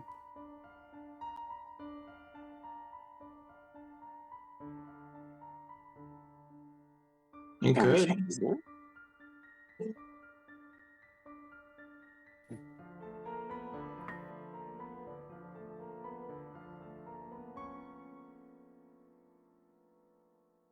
The people were pretty insistent they're not going out at night, so maybe whatever you saw is why. Possible. Unless you want to be a hero or something and try to fix it. I don't see a point going out otherwise. Bro, I've been muted this whole time. Oh my fucking god. Yes, you have. Witchcraft. I've been screaming about We saw the witchcraft. Guag just like yelling and pantomiming the entire time, finally gets his voice back. Finally. Yeah, I've been cursed. I was cursed by the witches. He went and touched the flames, that's what happened. No. I No? don't touch them enough. There's some flames outside you can go touch. Okay, let's go. Let's go molest them. Oh. Yeah, let's sleep. Let's sleep. The Guag votes to sleep because he doesn't want to go fuck with those weird shits that he saw. Can I get a new perception roll from all of you? Okay. Corgis excluded. Blech. Who's excluded? Corgis. Corgis excluded, yeah. Oh, Corey. That's 32. scared, unfortunately. Let me get into my depressurization. 10. Nah. Perception. 26! Perception. Uh, I'm a 36. god. 5. I'm a Guag beats me this fucking time by god. 3. This time. So at least in the beginning, only Ulan does not hear this, but the others hear just in the distance, very faintly, at least begins as faintly, the sounds of children laughing and crying. It starts off as one child just sort of softly sobbing, and then like one more joins the choir, and then a couple more, and then one of them starts laughing, and this starts building to where it sounds like like it starts quiet and then it rises to the point where Lan also can hear it. At which point it is an all-encompassing from all sides, just and well, I was about to say a horde of children's laughing and crying. Excuse me? Looking outside the door, there also appears to be some lights and shadows being cast on the tent across the way. Ugh. Well, I don't think we're getting to sleep with that noise. Yeah, definitely not going to get some sleep with it.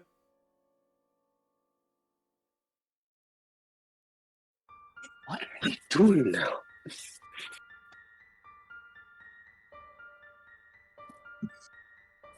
Alright, we volunteer to investigate first. What was that, Zacharias? We volunteers to investigate first. Oh. Excuse me, that involves going outside. Why are we going outside again? Well, we Because can't whatever really this sleep thing is with getting all that louder and noise. louder, so I don't know. Yeah, sure. From what the DM said, there are lights and shadows coming from the tent across the way. No, there are lights and shadows. You can just watch it on the like side. We of the see it tent, on the that is. tent. So it's not at the tent, but we can Yeah. see it on the tent. Reflection. Actually, I suppose you start seeing the lights and shadows from the inside of the tent, like on the walls that is pointing towards the outside. I suppose that would make more sense. But you also see lights and shadows like in the opening, basically.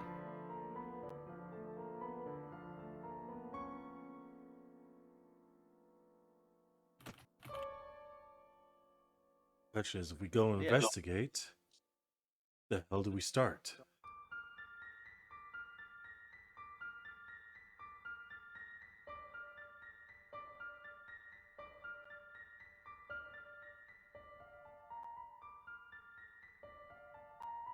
Yes.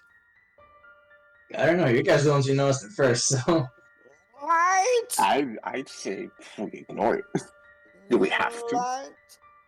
How loud is the children thing? Like, I mean, they're laughing. They sound like they're having fun, man.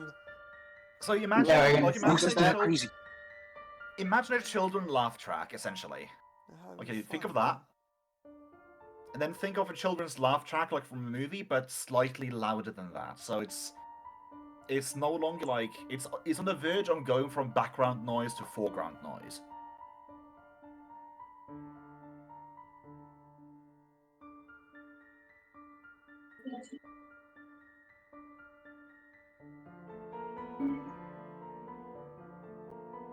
But yeah, what's up? I think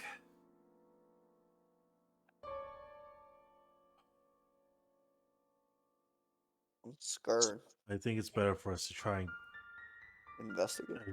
rest. Yes, I agree. sure. Oh, wise. Also, So wise. Brius, mind if I ask for a quick cast of Keep Watch? If you want to, sure. Well, I doubt all of us are going to be able to really get a comfortable night's sleep, so might as well have one of us remain guard in case something tries to come in. a bit presumptuous of Alvarez knowing that Zacharias got keep watch. Anyways, shadow fuckery. Yeah.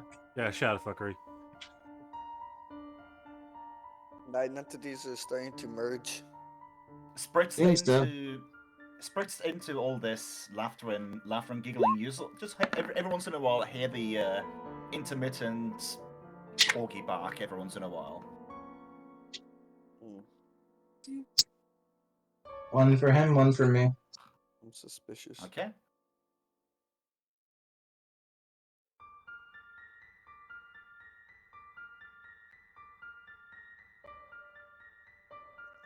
So Very suspicious. So you two are just sitting up all night, are you? That's the plan. I was gonna That is the sleep. plan. In case something happens, we can wake up our spellcasters. More so, if something happens, I'm ready. The spellcasters are asleep. They can deal with it afterwards. They can Well, bombs. spellcaster and bombcaster. Bombcaster, yeah. Come on, respect Bomb.com, my yeah. authority. Respect my authority, bro. Respect. You have authority? I have the authority of the Yes. bombs. You see? He has authority and seniority. Oh, bitch. So that means you're responsible then, okay. Bitch. No, You're that's responsible. your own. That's You're the your responsible You're one, Guac. responsible. No. This is your guys'. This is your responsibility. Putting that on me. You guys are projecting, bro. So does that mean that we projecting. should put keep watch on Guac? You guys are projecting. I mean, I could keep watch. But, like, you guys. He doesn't need to spell. He can stay up. It's fine. He can stay up on his own. Yeah. He's responsible. He was just bragging. Who the fuck? No, that was you guys saying he was responsible, bro. He's just. No, you're bragging about how you're authority and everything. You're fine. Authority does good. not equal responsibility. We've seen that many times with our public figures. So, boom. I'm gonna be like Ted Cruz, bro. I'm gonna dip to fucking Cancun, bro, where you assholes freeze to death. there's my authority and my responsibility, bro. Sounds like he threw away his responsibility just to As you give see us the Guag walk peace. out of the tent into the night, dipping from the group, going out into the unknown, all alone. I am the darkness. You are the darkness. Guag is the darkness, bro. So as we follow you guys Guag were exiting the born in camp it, and bro. leaving the city, I what was happens? molded by it. Created by it, bro. And night. No, I'm kidding. Okay, no, Okay. seriously though, Guag's So asleep. as the two of you are keeping watch, like a couple of minutes pass, and Guag and Ulan has more or less prepared to like lay down and actually sleep. Actually, let's say that actually, you know what? I want to say it's pretty obvious that Ulan and Guag would have difficulty sleeping through this cacophony because this keeps on going. That's They what like I told you guys. 20 minutes passes and you find difficulty like finding the peace to essentially try to let go of consciousness. And a little bit passes and you start hearing the sound. You start hearing like what's this? Not necessarily screaming, but a yelling coming from the tent across the way. And it sounds like the same phrase being repeated over and over again, louder and louder and louder and louder. It's nice. We didn't know the town was all old people before, so who knows what's going on with the younger generation. Yeah, who knows what the fuck's going on? So you guys don't understand what is being said, but Ulan is picking up on the dialect, and it is, well, lo and behold, Orisian. Oh wow. And it's just a man just crying out, yelling, begging for forgiveness over and over and over again. Oh my god. What did he do, bro? Holy shit. Okay, so he's just like asking for forgiveness over and over and over. He's just shouting it. I don't know what's going on over there. Let me elaborate on the more wordage that's being said. Just give me a second. Okay, so he's basically just repeating, I'm sorry, we had to do it. I'm so sorry, I ask your forgiveness. We had to. And imagine that just being shuffled and jumbled and repeated over and over and over again. Just screaming. This is one of the old. This is not the old. Like you don't recognize the voice, but it's definitely like the sound of an older man. Okay, so there's an old guy over there, and he's begging for forgiveness. Begging for forgiveness. What happened to Secret Circle? They seem to have done something. They did something.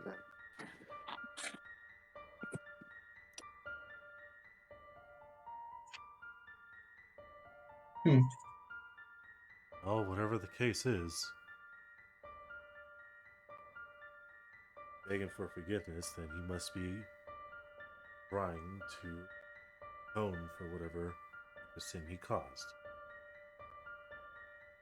You notice how they're telling me had old people when we came in, right?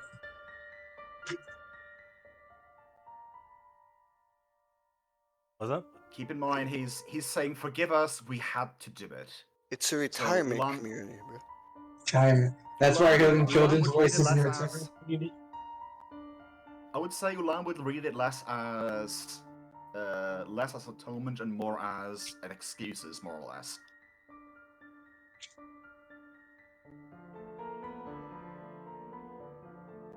They're finding an excuse to justify the things that they did.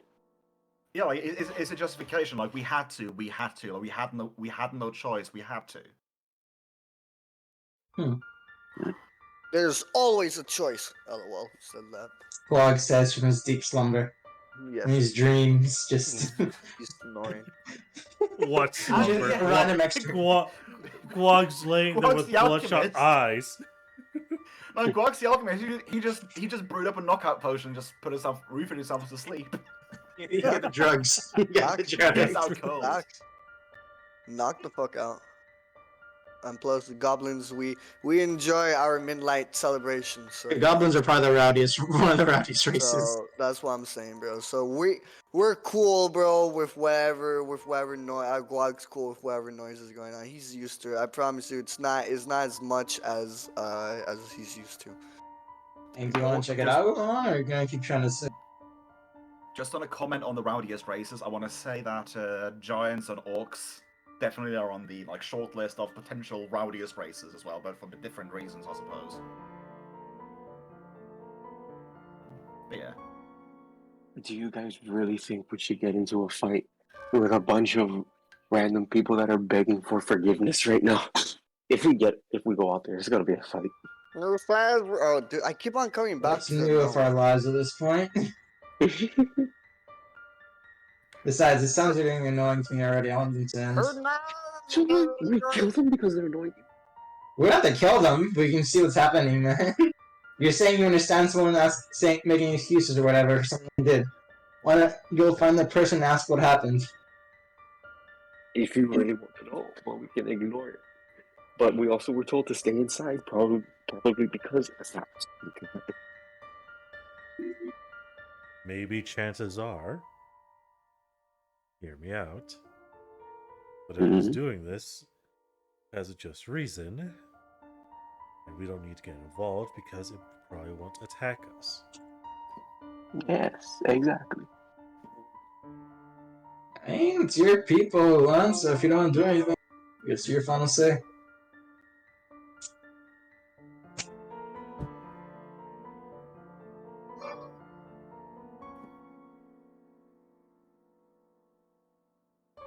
Why is my final say? These are my people. Okay.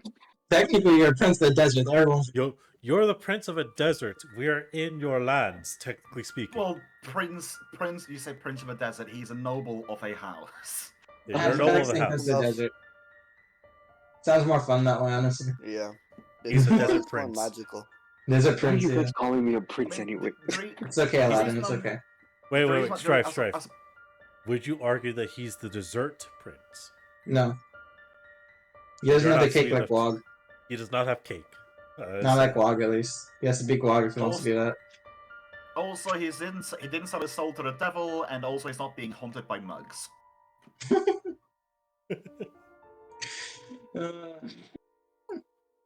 But this is your land. If you choose, well, we can assist. If not, we can leave her as fast as possible, too. Because it's up to you. Yeah, we could just run away. Who was it again who told us to stay in the tent? Old people. One of the older people. Well, basically, every older person you had interactions with, if you were understanding at the time, basically it said some way or another, remember to stay inside, where it's safe, it's dangerous at night around these parts. Yeah. The two old people we had interaction with, both of them told us to stay inside. They practically begged us to come out from the desert into a house. No payment, nothing. Just told us, get inside. Here's a place to stay. They looked concerned. Yeah. They looked concerned, basically. They don't know what they're trying to trigger, so like they're very concerned. Like, do not be in the desert once it's nightfall. They were very genuine in trying to protect us from the desert. From the desert, not from Something. There are people. more excited balks from the outside. Mm-hmm.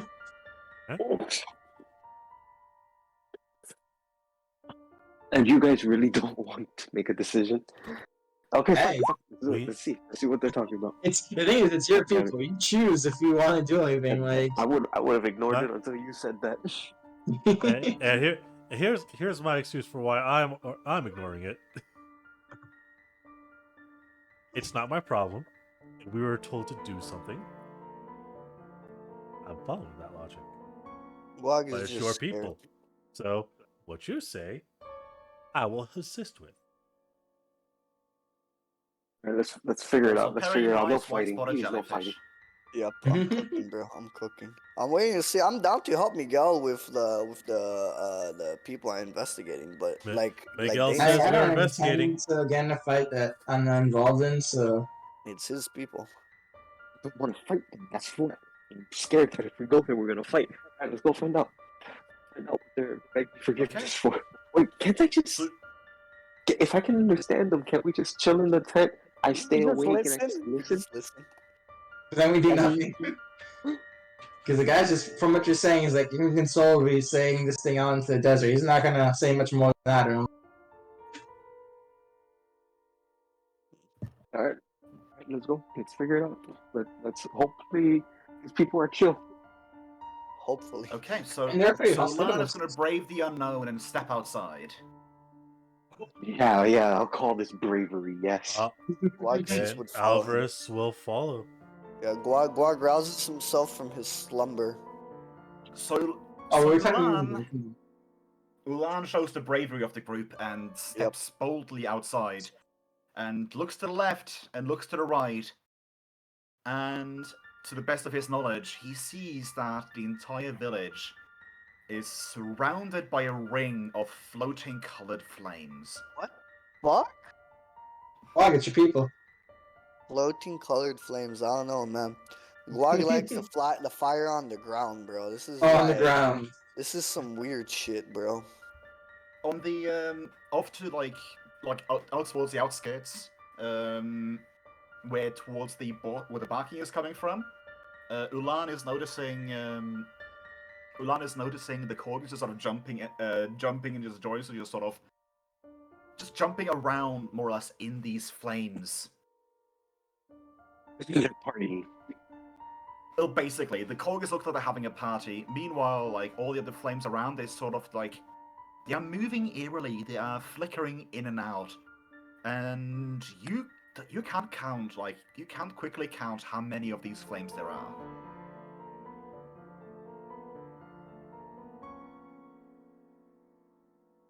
But yeah, like So I see that Ulan hasn't been smited for stepping outside. I'll follow after.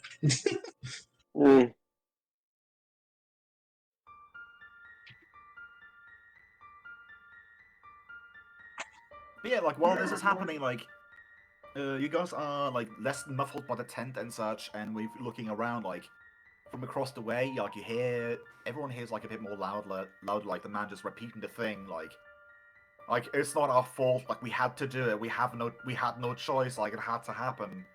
What were we to do? Like I'm sorry. Sort of repeating, screaming and crying essentially. Let's head to the source of the voice. I'm also just gonna recast compound language to myself, so I can also hear it. Okay. And that's, if I remember right, that's my first level slot for the day. Yeah, you had a chance to rest. Yep.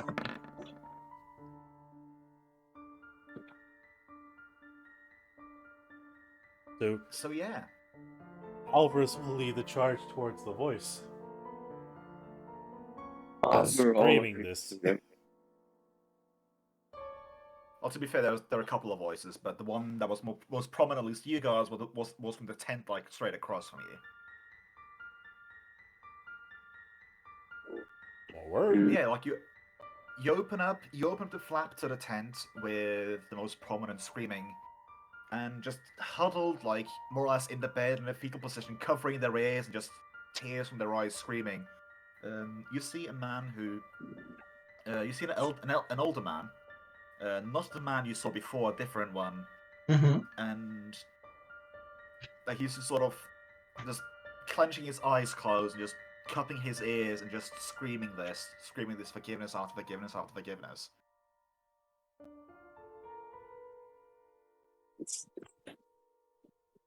I guess there's no other way to gently pronounce He has yourself not instead of noticed just yet. walking into someone's test. I mean, it's a tent. How can you violently go into a tent? Well, you can do a Door flap open. joke. Can I do like a religion check to see if there are any religious items near him? Like, who is he asking for forgiveness? I mean, I suppose you can do a perception check first and foremost to see if you noticed anything untowards or something like that. 12. You don't know. You don't notice any like overt like iconography in this house. Okay.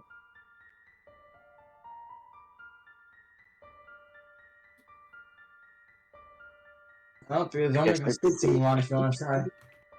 I shake him. Hey, you okay? What's going on?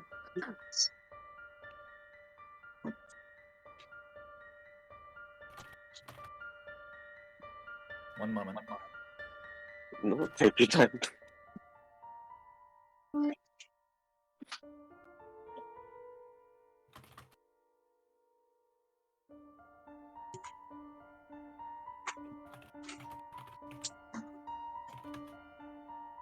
Okay. Ooh. But yeah, go on. Yeah, you don't notice any overt like iconography or religious items in this house. He's just sort of curled up in the bed, just trying to shut out the world, just screaming this out. And when I tried talking to him, he ignored me. Well, less ignore and more like he's not even noticing you. Like he's trying his best to like not hear anything. Anyone got common motion? And then I expressed that with the group. It's like he's out of it. He's just. I don't know if he doesn't want to try talking to someone else, but he's not going to talk to us now.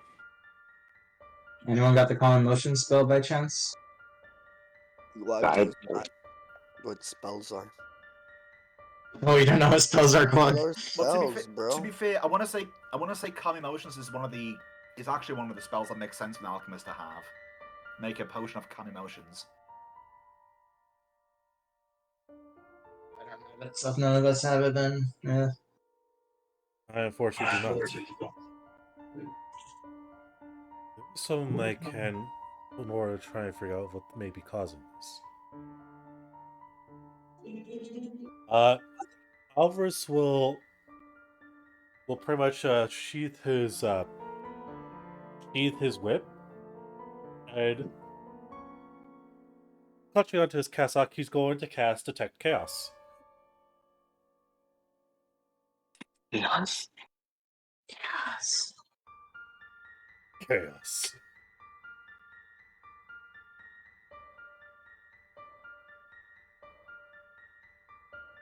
And At this point, I'm going to be trying to focus in order to kind of get a sense if there's any other forms of chaos aside Guag around. I want to say you noticed Ulan. Actually, no, he was neutral good, wasn't he? Pray to God, Ulan's neutral good. Yeah, I mean you. Ulan you is don't neutral detect, good. like. Ulan is neutral good. Yeah, that's what I remembered. Well, thought I remembered. I thought for some reason, oh, like Celtic good. No, wait, neutral. So... Aldra, how dare. I mean, to be fair, if he was a bard, yes. If I was a bard, I would. I'm never playing bard.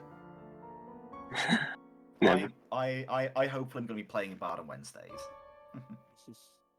But yeah, so you cast Detect Chaos, and currently within like your range of where you're standing, you detect no chaos.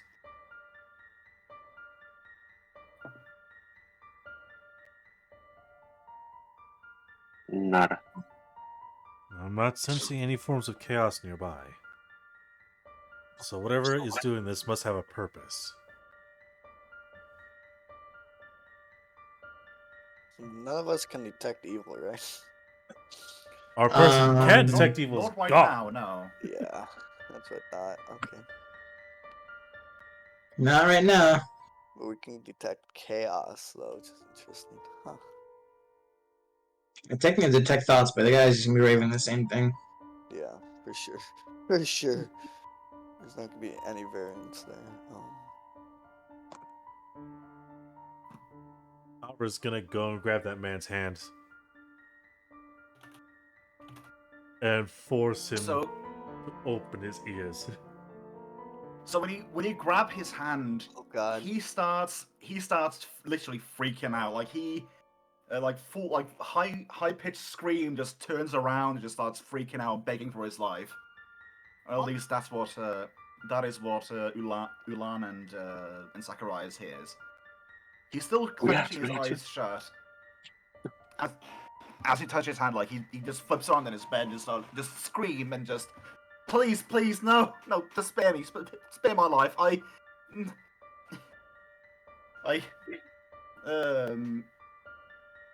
knew. Oh goodness me! Trying to think of dialogue on the fly. Goodness me. It's all good. It's hard. You're good. You're good. Maybe slapping? Screaming something. Okay, let's make it. Let's make it easier on me. Half of what he's screaming is illegible. But Oh, you catch fun. out something. You catch glimpses of something. In the regards of, like, we had to do it to stay safe. Like, what else could we have done? Yep, they definitely sacrificed children. We just wanted to stay safe. They totally sacrificed. Going to pry his hands away from his ears. Intelligible, thank you, Aldra. Well, to be fair, I'm trying to read my mind right now, so to me it was illegible. Fair enough, fair enough. Does anything happen when I My force meaning- him to uncover his ears? Well, he is. Here's the thing. Are you like forcing it, or are you like just suggesting? Because he is trying to resist you. Like, he does not. I am like trying to pry his hands away from his ears. In that case, roll me an opposed strength roll. Opposed strength. Please, roll me a 1. Ah, fuck. Yeah, so you managed to pry like one the one hand that you have access to. You managed to pry away from him, but he's still like screaming and begging for his life and like trying turned away. Hold on, I got an ear open. Oh my god. You have to yell it, man. Excuse me, sir. It doesn't look like it. We're just trying to figure out what's going on.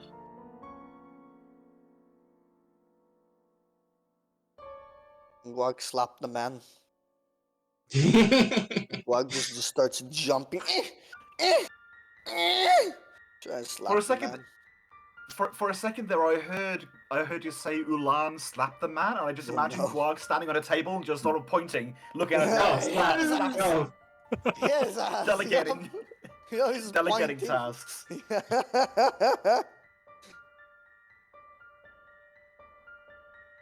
Wag's a former goblin's boss, man. He's used to giving orders.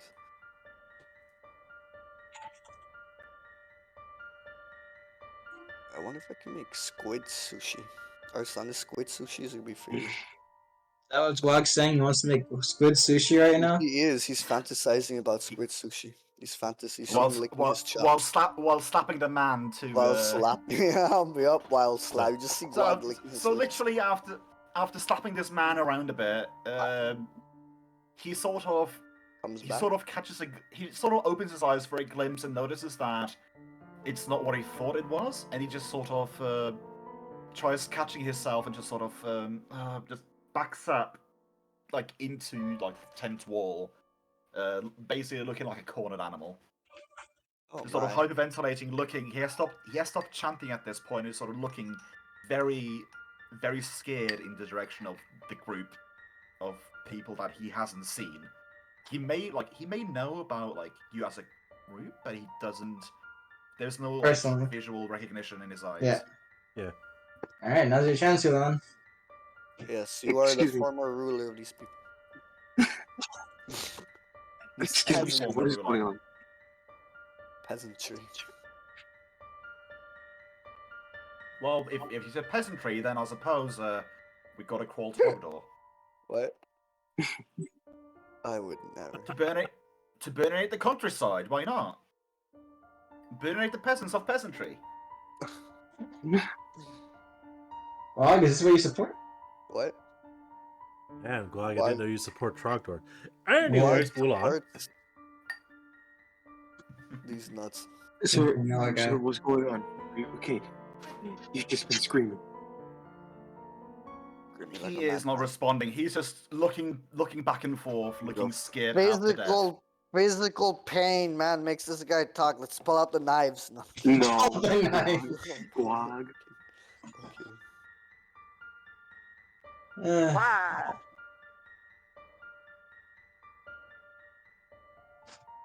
He's not listening to us, you guys.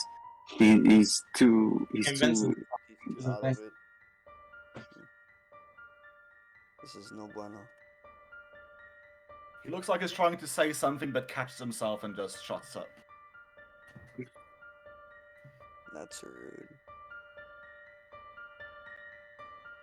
I mean, can we try to? Do we have any ways to? Why are we fucking around with this guy? Is this the only person that we've seen? He was the closest. He is the closest.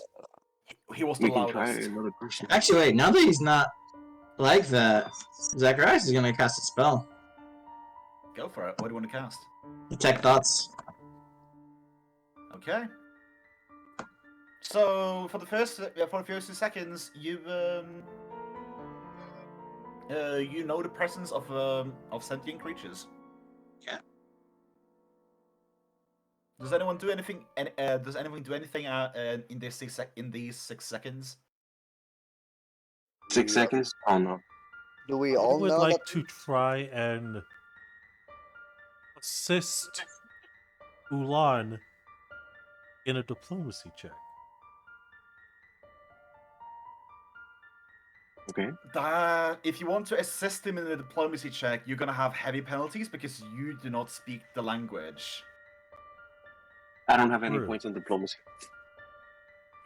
Oh my god. Now here's Yeah. the thing: if you want to aid in an intimidation, yes. I want to say, like, if you don't speak the I language, could. aiming in a diplomacy, but aside from like plying them with gifts, you know they would like.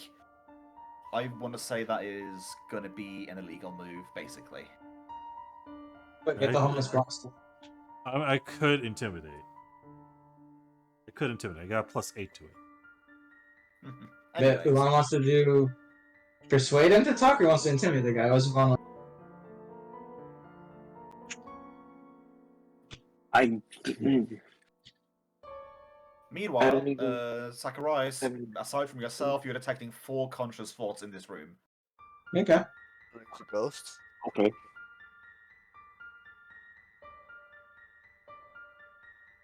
Also, none of the minds in this room has an intelligence score of 26 or higher, so you're fine on the stunned part.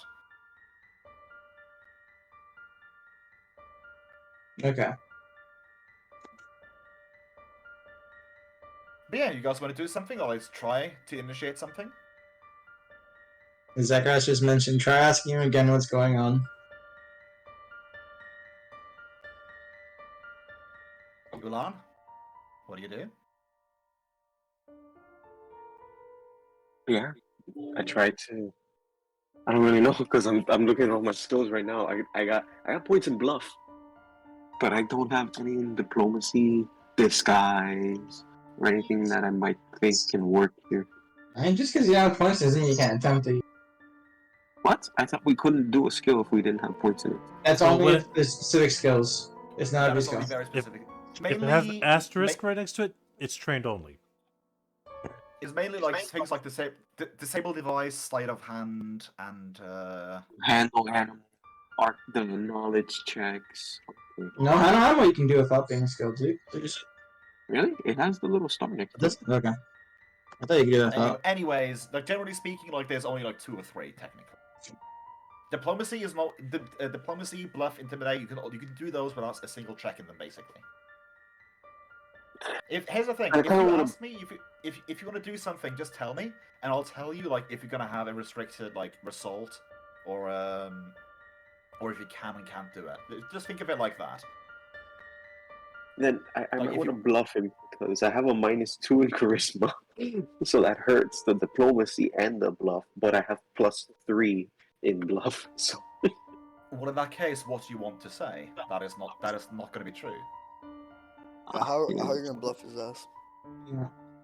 You're You may gonna also tell try him to what do to this. say. No, I'll just be honest. I'll just be this honest. I time. feel like that's easier in this case because I have no idea what's going on. I have no idea what I'm lying about. So I would try the diplomacy, and I'll just try to say, hey. You could just ask. You could just ask him like what is going on, like Zacharias Zacharias did asked you to tell do. us to ask in order to try and try and probe the thought. He hasn't explained why he told you to ask, but he told you to try asking again.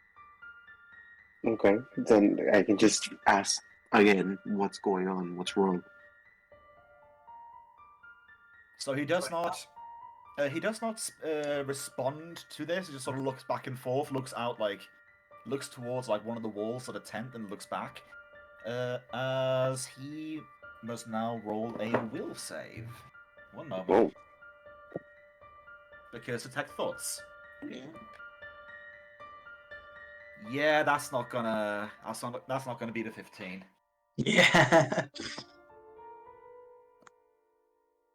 So, I'm gonna do detect thoughts in a fun way, in the fact like, you know, like I mean, thoughts happen in a lot of ways. It's essentially just cognitive. It's just cognitive like senses and such.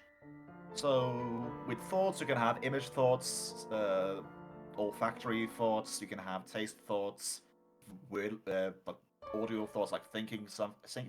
So for this moment, like you get a quick, like a few couple of flashes that happens like in your mind.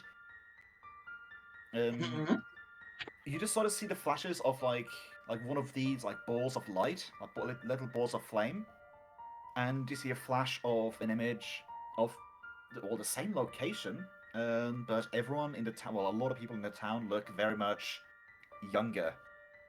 And you're noticing like more children in the town, and you're noticing a couple of adults just sort of walking around the outskirts of the town, like with a smaller figure besides them. And then with the flash, people look like a little bit more grey-haired. There are less children, but again, you see a couple of people just sort of walking around to the outskirts of town with someone in between them, and another couple of flashes, like still like around the same-ish age, but you see a couple of people holding something in their hands, walking towards the outskirts of town. You just see a couple of these flashes just repeating, and then just sort of interspersed with thoughts of like, we'll be safe, we'll be safe, we'll be safe. It's to be safe, we'll be safe. You really are sacrificing children.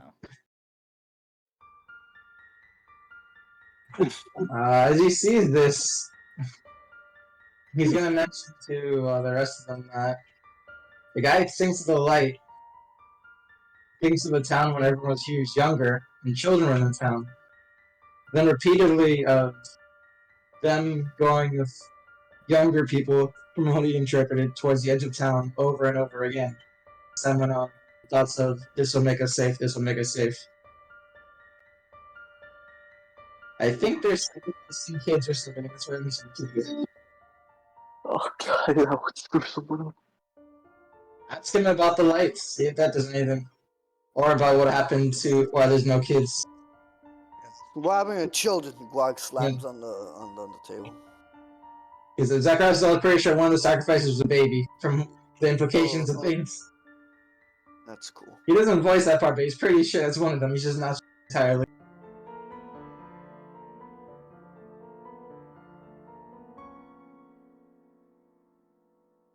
Ah, sorry. Beagleon, what do you want to ask?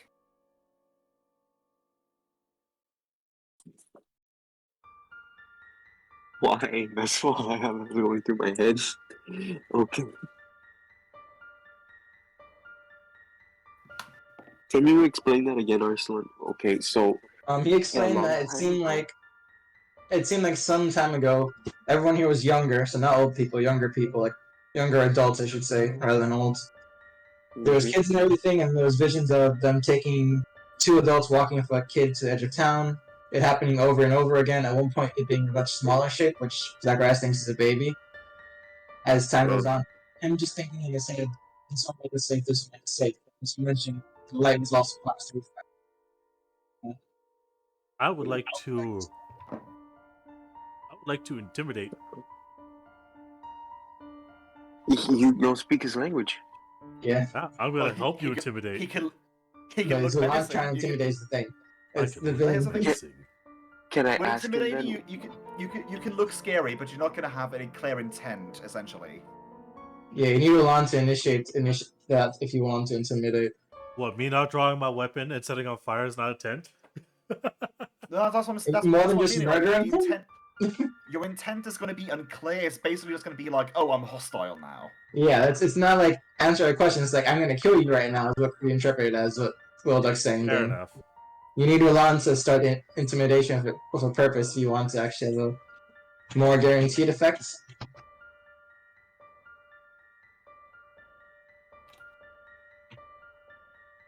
Okay.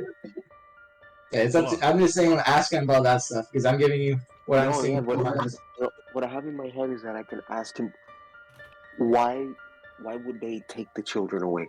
Why were you? I don't want to say sacrifice, because I don't want to send the guy into a loop, but whatever. Like, why were you offering them? Who were you offering them to? Yeah. So you ask that, and something. What's the words? Snaps. Oh, reset. So he just looks at you. He doesn't say anything, and he starts looking more and more panicked. He gets up with a start running from the open of the tent, and then just sort of passes out, keels over. Okay. He's now laying motionless on the floor. Okay. All right. Then I'm gonna drag him back into the tent, and then just look at everybody like, what the fuck? He didn't get out of the tent. He just sort of shot up with a start. He didn't even get out of the tent. Yeah. Oh, I thought when he got past us, that's we were gonna actually get out. I would like to do a heal check to see if he's still alive. Oh god. Roll me a heal check. You can hit a heart.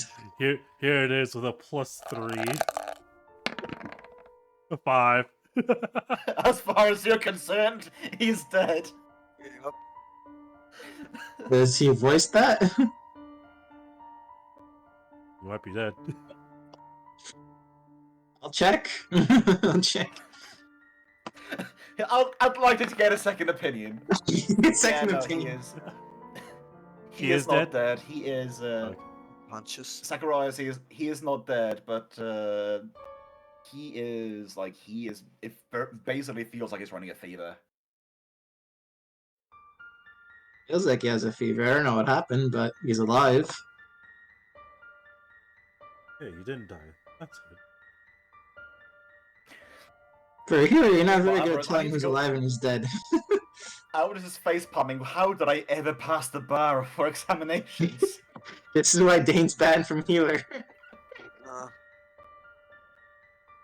Ours will just shrug. While you were studying the bandage, I studied the whip. Oh my god. While you studied the blood vessels, I studied how to nay. Oh my god. Well, we have a general idea of what may be going on, but this guy is useless now. So we execute him. What? Oh, we don't Who said execute that? him. We put him out of his misery, bro. What? Who says all these brilliant ideas, man? If we're executing for this, Squawk's getting executed a second gets a paper cut at that point. This guy just has a fever. Put him out of his misery, you know? He's not miserable. He likes the pain. He likes the pain. Joke's on you, bro. Oh, so if he isn't hurt, he's miserable then. He just loves the So pain. we have to hurt him. Okay. Yes, hurt you Guac. do. Yes. He's a masochist. I'm gonna gets cast off. Bone he Shaker gets- on Guac. He gets off on it though, bro. So you shake his bones, bro. Ooh, whoa. there. Cast Trial of Fire and Acid on Guag. Oh, that's even better. He likes fire. It's fine. Fire. Yeah. The fire's the best part, bro. Ooh, so warm. Yeah. So soothing. What do you want to do? We can try finding someone else, but I don't know how they're gonna react.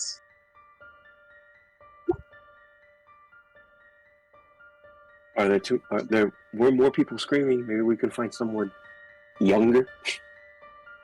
I don't know if we can figure that out by the way they're speaking. We have to probably search most of the tents, but maybe in the midst of all the children's sounds and people screaming, we can find a voice that's younger. I don't know. Oh god, yeah. Between all the screams. Along with the children's sounds, it's been loud the entire time too. So imagine. It has been teetering more towards the laughter more so than the crying as of Okay. more progressively over the more. Uh, As you look around and look out towards the entrance of the tent, you do see that the corgis are standing there just sort of watching with a lot of ruffled hairs. Wait, say that again? A lot? Because I heard corpses. Corgis. Corgis. Corgis. Corgis are standing with ruffled hairs and such, just sort of staring in through the opening of the tent. Okay. I think something happened over there. You guys we should go check that out. Sure. I mean, last you saw them, they were basically having a rave. Yeah. Don't look hurt though. Alvarez is going to look around as soon as they exit. I try to get a better view of this place now. Better view as in what? Like, what are you looking for?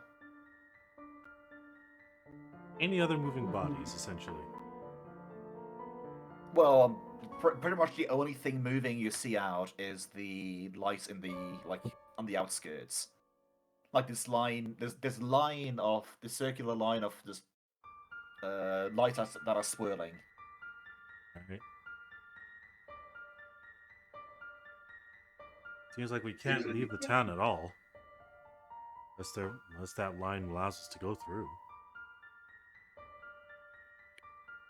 I mean, so far the only one who has interacted with the lights has been the corgis, and they were dancing in the middle of it. Oh god. Well, dancing, playing, depending on what you look at it. Guys, what do we do now?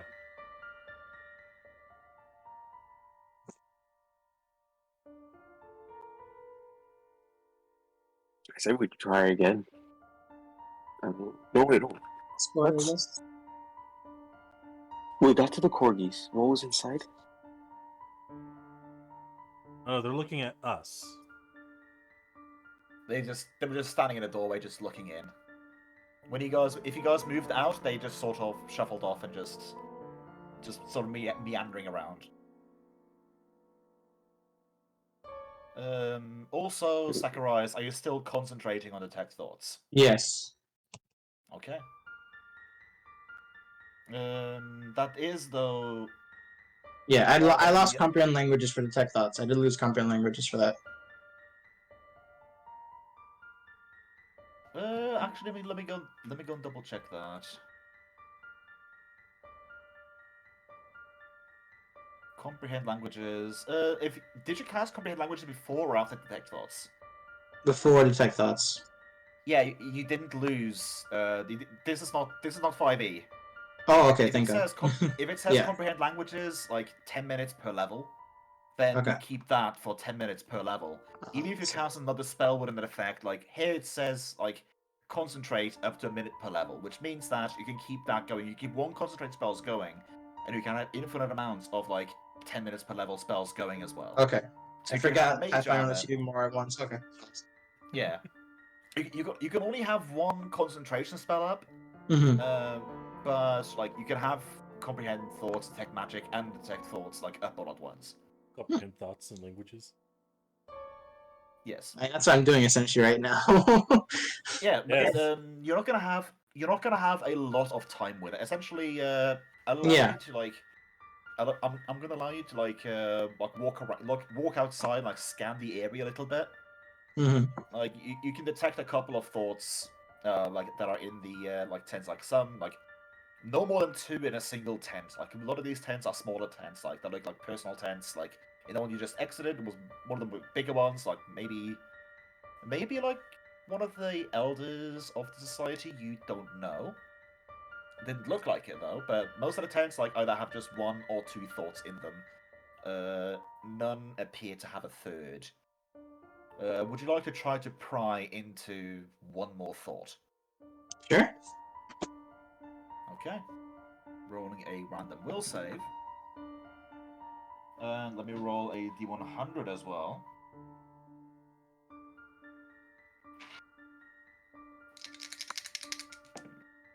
Okay, this is gonna be fun. Oh boy. So, you see a lot of the same images, but you see one side that you didn't see with the first man. So this time you're detecting the thoughts of one of the elder women. Oh. And in one of the images, you see them just sort of walking. You saw them like standing in a desert, just sort of walking, and in the very next image, you see what essentially looks like a little bindle just being left on the sand as they're looking over their shoulder, moving in the opposite direction.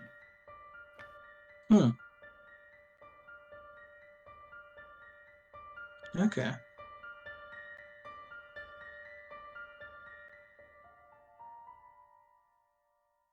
Yeah, they're definitely offering to Something. something.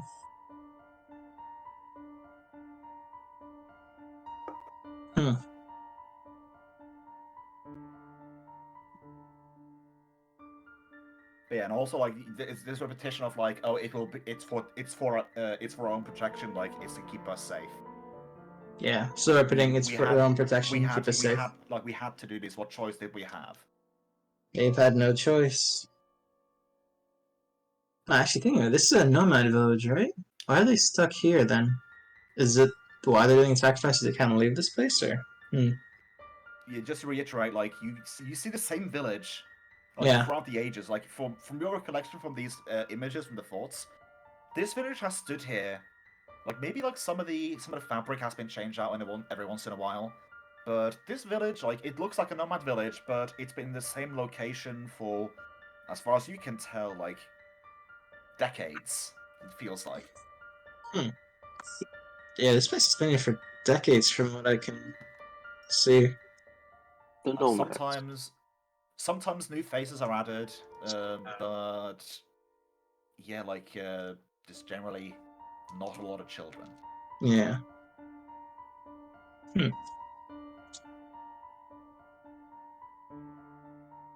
Is that ring of light still around us, by the way? On the outside of the village? The Ring of Wisps, they are still like hanging around the outskirts, yeah. Can I try figuring out more about them, or? Well, what do you want to try rolling? Arcana? You could try. Alright. 15. They don't appear to be any of the like magical beasts sort of tribe or whatever. Okay, I'll try planes next. 13. Can I assist in any of these? I mean, if you want to roll knowledges, you can also help. Like you can try. Like rolling to aid with knowledge is a bit iffy. Yeah. You can roll your own if you want. But yeah. So yeah, you don't believe they are part of like a planar system or something like that. Huh. Doesn't look like it, anyways. The last one he'll try, I guess, is... I really wish I actually had more first level spells because I could determine that right away, but he's gonna try... religion, maybe? Okay.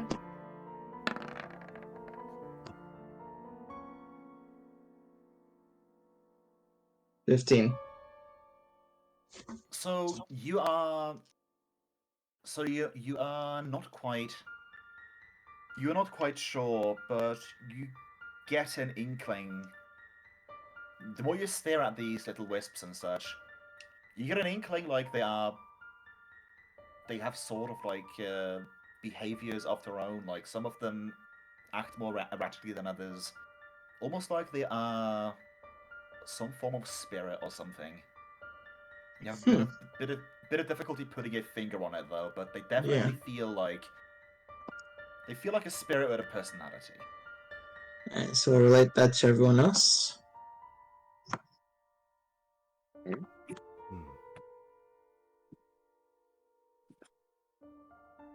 I have an idea then.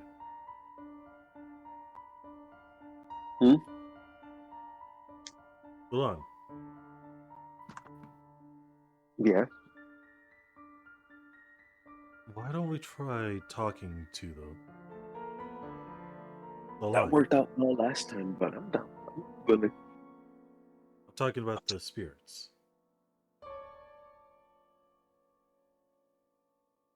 That's a better idea. Yeah, I don't know why I was thinking about the next 10 over. Okay.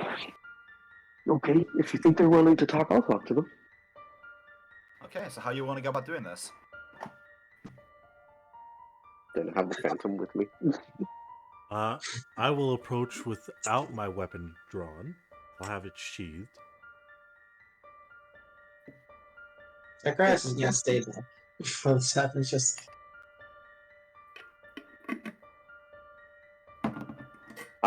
Yeah, I'm doing the same. I'm walking up to them, hands just I will nearly up.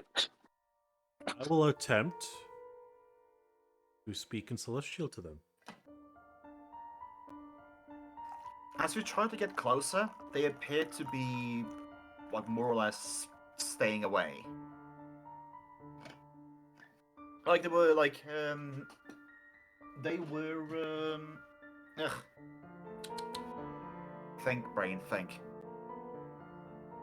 They were swirling about, like, having, like, laughing while they were crying, and the moment, like, you guys are, like, moving more towards them, some of the laughing, like, appears to stop, and almost like if they are like trying to keep away, they sort of like bulge away from you, more or less. Like imagine if you had an area of exclusion when you blew a horn with a certain radius, and they're just sort of keeping away, essentially. I see. And then I will. Yeah, so the laughing still continues, but like that's in the far end of the town. But like the ones that you're approaching appear to have gone quiet and are like moving less like erratically and something like that. They are staying more. They appear cautious from the sound of it. Yeah. I will attempt to speak in Celestial towards them. Again, and ask. Essentially, look. Are you continuing walking towards them as you're speaking? No, I'll maintain distance. Or rather, I'll let them maintain distance as I talk.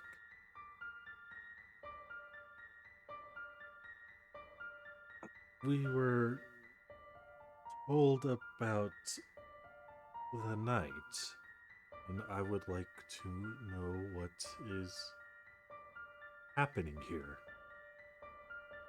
Again, I'm speaking in Celestial. You get no response. I'll pat Ulan on the back. Good luck, buddy. They didn't respond when I spoke. Can I speak to them about like the history of this place? Like what's going on? What? You could try asking something. I just haven't gotten a response. Yeah. They don't like us. They also may not understand him versus one knowing desert dialect. That's Yeah. rude. Sure.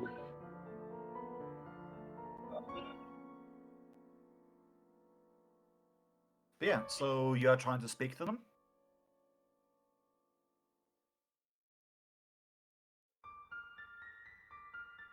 Hello? Ulan? The megalicious.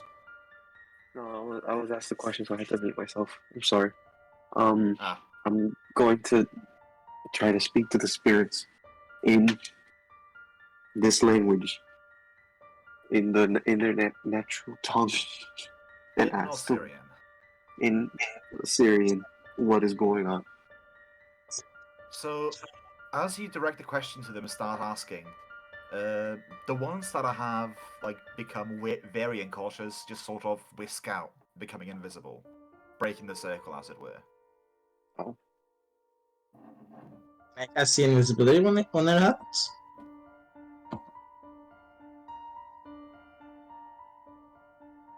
Come again?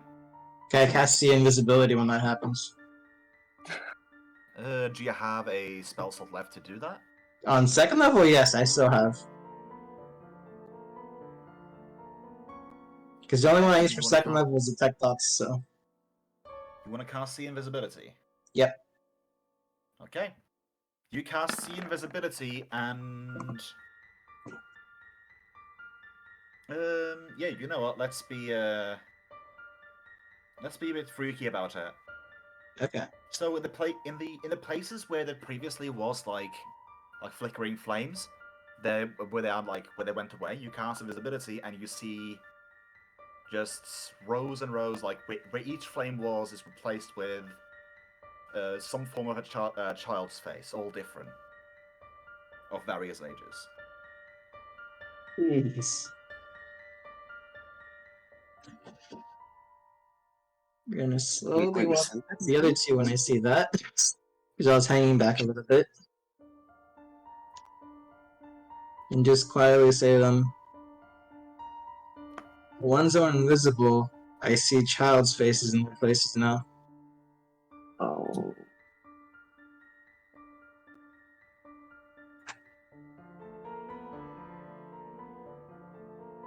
Okay.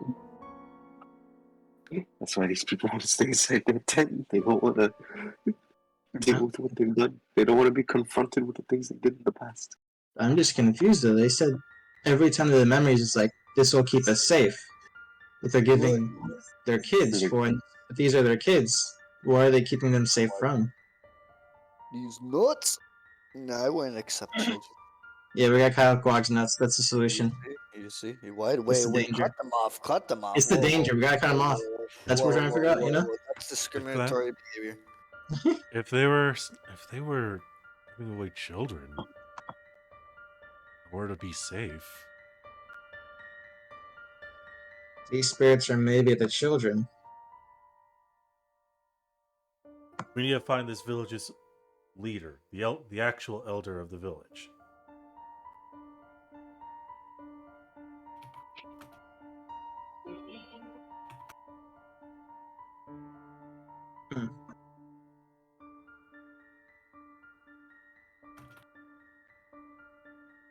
Or do we start looking from here? And actually, the protection is real. The protection is real. We should get a move on or try and find the village elder. Yeah, there's only the kids are gonna answer, that's for sure.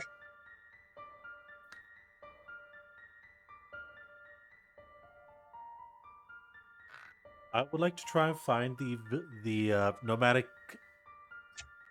I would like to try and find the biggest tent, essentially. Well, apart from the communal tent that you were part of,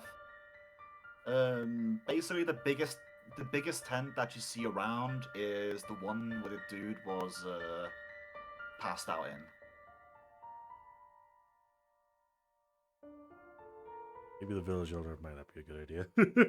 You know much of the lads of this place, Alon, or no? Would I? Alon. No, I'm asking like out of character. Would I know that? Know what? Much of the nomads and stuff from the desert, like how they act, etc. Ah, Yeah. Well, like if I would, yeah. I mean, standard nomad stuff. Like you tend to have like one tribal, well, maybe a tribal leader, sometimes maybe a religious leader. Generally speaking, like they just tend to like move from place to place, and when you coordinate like that, it just helps to have some person like in charge of it. Like sometimes they like to make it so that the person in charge has the biggest tent, maybe, just to give them more space. Not everything, like not everyone does things the same, but yeah, the nomads got to be nomads. They got to move from place to place. They usually move from place to place. So it would make sense for you that the bigger tent is either the communal tent or the leader's tent. Okay, then I share that with the party. The biggest tent is probably either the leader or the communal. Considering all the smaller ones around it, I'm gonna assume the leader. But yeah. But he's knocked out because he didn't want to answer what we were asking. Yep.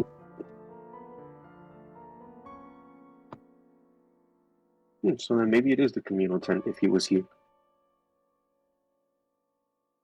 Well, we were in the communal tent. It was just us. Yeah, you guys got the communal tent to sleep, basically. Yeah, we got the communal tent. We got the communal tent. That's where we slept. Yeah. It was just It us. had like a pulpit. It had like a lectern, like at the edge of it, and like a couple of pews. The other tent was just happened to be the biggest tent around as well. So, yeah. Then maybe we can ask them more about it in the morning. Right now, the spirits are hostile. Everybody is screaming, and the spirits are the children. Are they hostile though? They haven't gone. Attacking us. No, they're just standing in a circle around, and if I'm understanding right, they're sacrificing the kids for protection. Yeah. So they're meant to protect them? What if... And hear me out on this.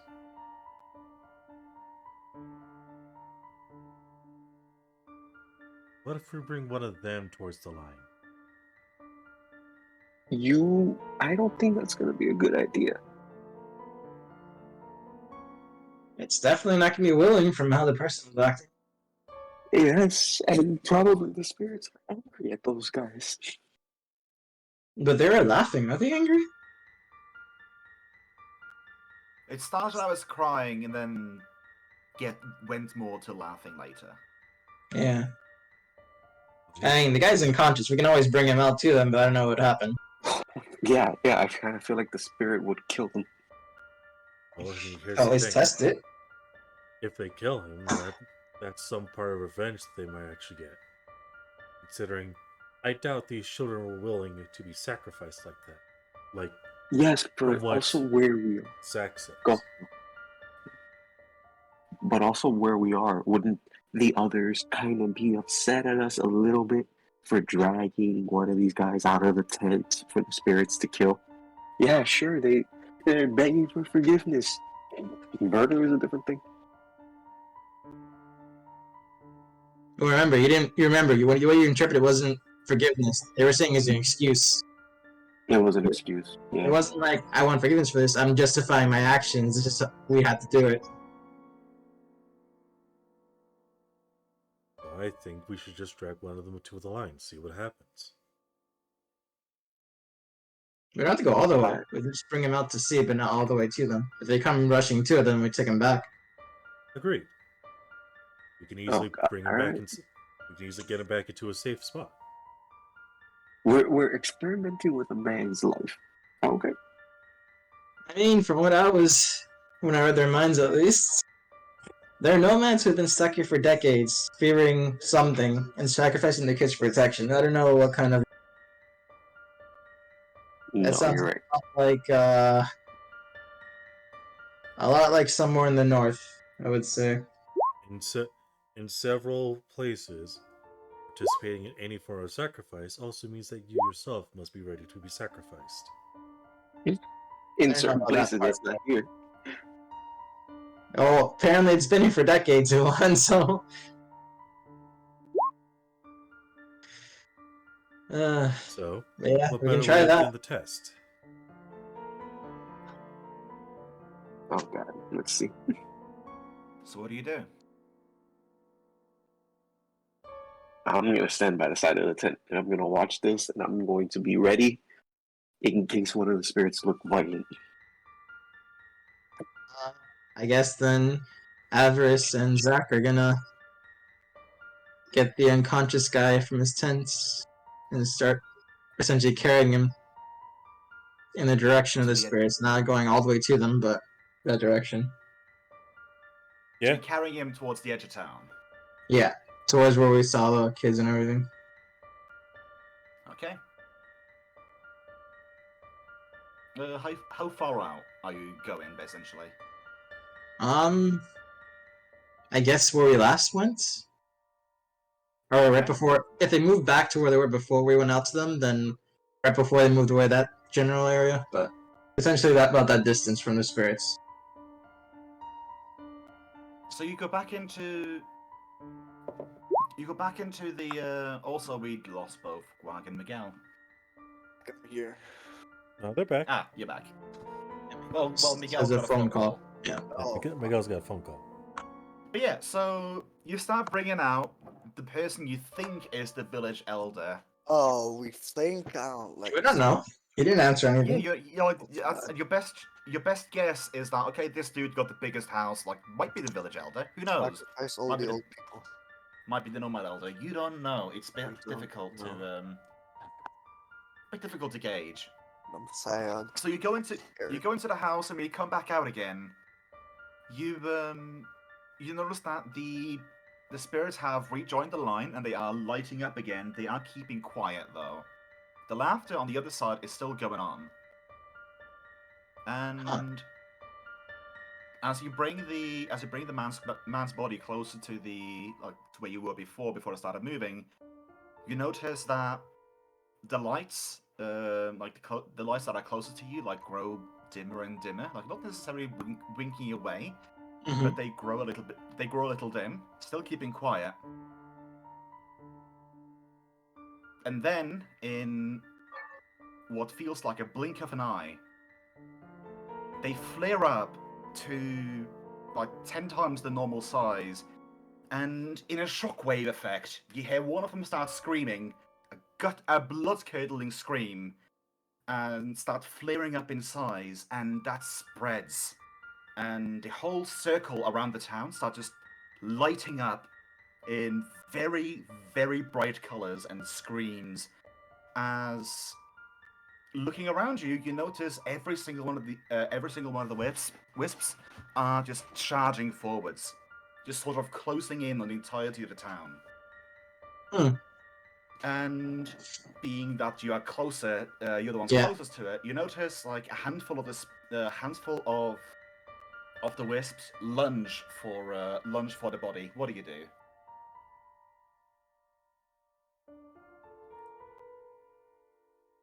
Oh boy. Alvarez backs away. Do you drop the body or you carry the body when you back away? I set the body. I'm setting the body down. Do you join me in setting the body down so we can back the hell away? So Alvarez drops the body. Zacharias, what do you do? I can't hold it myself. It's gonna fall to the ground. That's for sure. At that point, back away at that point because he's already done it. So. Okay, so the man face plants into the ground, and as the spirits start touching his body, you just start seeing what kind of feels like flames and flickers and sparks just sort of convulse over his body as he just screams into the sand, followed by several handfuls of screams from the town behind you, as you hear what you can all describe as the death rattles of the inhabitants of this town. Some of the spirits, like I said, when the spirits are closing in, they are sort of in a circle and just sort of just resizing, so scaling down. It's just perfectly closing in. Yeah. And when it does, and it gets to you guys, they just sort of pass through. Oh. They don't appear to be having any negative effect on you. but you can clearly see that the man in front of you, even though like he was unconscious, maybe something with the shock woke him up, Oh no. and you can hear screams of agony just coming from the entirety of the village. Wow. So we just pissed them off. Well, they Alvarez looks ignored at us. We, I guess, made a peace offering for our side, but not their other side. Eh, Alvarez looks as he hears the death throes of the village before he looks to 𝓮𝓪𝓷𝓮'𝓼 and Ulan. I believe what we did is help put these children's spirits to rest. Let's see. It's not over yet. Well, do you want to stick around and find out? They've ignored us so far. They don't seem interested in us. And I would suggest we take the time to either see what happens or leave the town.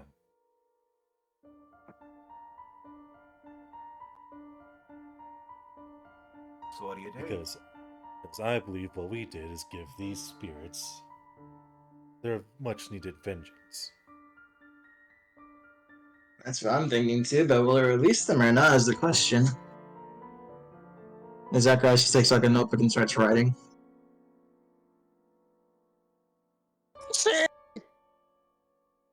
You're saying just wait and see, Guag?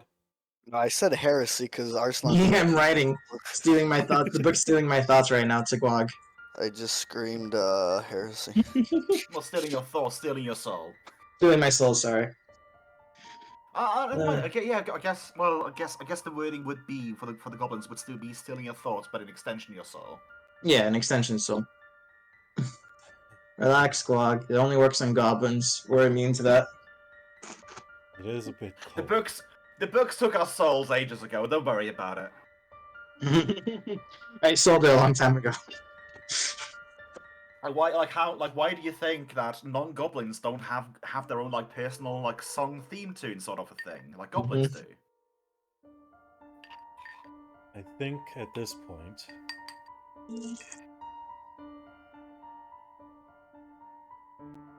we'll see what happens.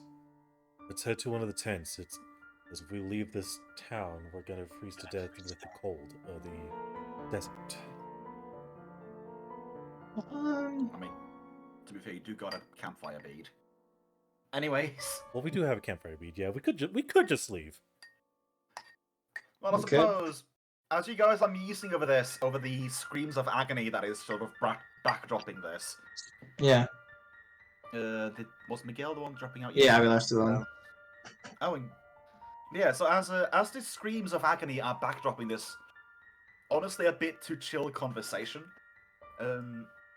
You notice that the screams of the villagers have gone silent.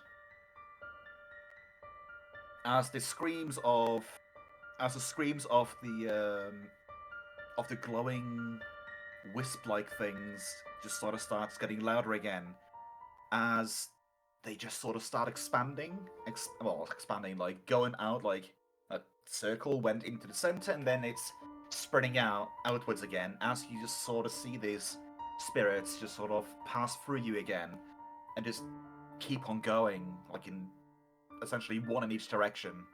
The screams fading out like as they pass, but you can still see like the light of them like for a while longer, just sort of disappearing into the desert, into the desert night.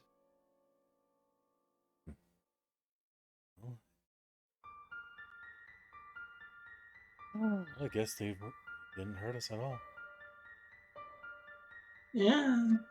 You may regret this later, but yeah.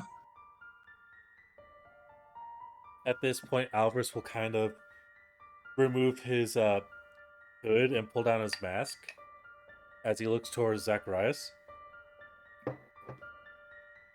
And to 𝓮𝓪𝓷𝓮'𝓼 𝓛𝓲𝓷𝓽, you can see that he actually has an actually scarred and damaged maw that's actually split at the jaw, like that splits where his chin would be as he speaks. Oh my god! Wait, is this Alvarez? This is Alvarez's. Oh my! Maw. He revealed. Yeah. To you guys. Oh my!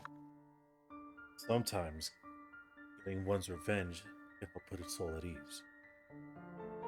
God. So trust me, if they were ruined over by the people in this village, the village got what it deserved. Yeah, one thing's for sure is they're free now. 𝓓𝓪𝓷𝓴𝓼. Very One could say sage. they are free souls. Hey, he said the title! Ah! Only took me like 2 years. Only took you 2 years. Only to get took to you it. 2 years to get the title Oh raised. my Yeah! God. Hey, you got a Story perfect. over. Let's pack it up. Let's go do. Story let's go to campaign what's over. next. We freed the That's it, souls. We're done. finished. We Let's won go, the- guys. Beat the campaign. We Campaign won. over. GG, Anyways. GG all Anyway. Indeed, anyways. So for now, we should take the time to fully catch up on our rest. I'd rather not stay in the village full of the dead, though. Oh, definitely.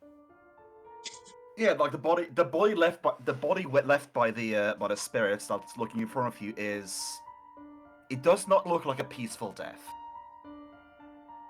Like he looks scarred by like lightning and fire and is twisted. His current like pose is in a twist of agony. It did not look like a merciful death. Nope. Nope. So, after Alvis is done saying his piece and we agree to go and get some rest, he'll put back on his mask and his hood. And I guess we'll leave the village to go make a camp, right? Yeah. Did Iran leave during this, or is he still here just out of curiosity? He more than likely I didn't hear him coming back, so more than likely he's not. Yeah, he's not. I'm just thinking characters more. I mean. For the sake of argument, I would say he would be here, just sort of in a state Okay. of shock. So the guy Iran then with us. But yeah, I say we gotta end it off here. GG. I mean, you guys got quite a kill count today. I want to say biggest kill count you had so far, like indirectly. Kill the entire village. Cool. Yeah. I mean, we at least helped get them their vengeance. Yeah, we got that much for the If Vivian was here, we probably would have to fight all the children. No, they should have honestly gone with us, honestly. After that, but yeah. God, it's gonna be more hilarious when she comes back next week and manages her will save to fucking see what the hell we just did. And by we, I mean me, because I'm the one who initiated it. you drop the body immediately. I'm like, I dropped the body. Saves, when Vivian is gone, she always hears like whatever's happening. yeah. If She hears what okay, happens. she's completely aware. If she manages a will save, she can see. She can float around and like see it from her own perspective. Oh. Like that's like if she manages to save at this point, like that's what she does. Like she's a proper like invisible ghosty ghost. But yeah. Invisible ghosty ghost. Take you anywhere. Oh, wait, that was the previous one, right? I guess she would just be able to like see everything and float around. Yeah, I think so. She's the highest advanced one, so.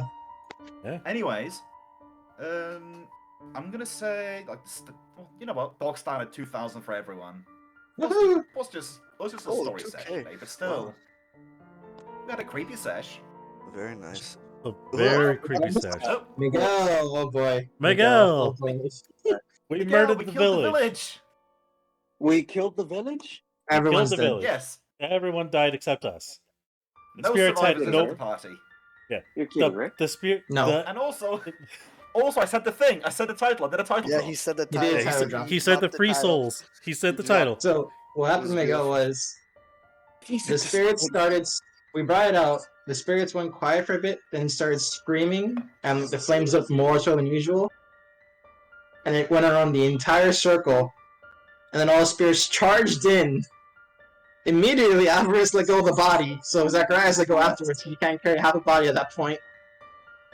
The spirits went for him first. We heard his screams of agony, and they passed through us harmlessly.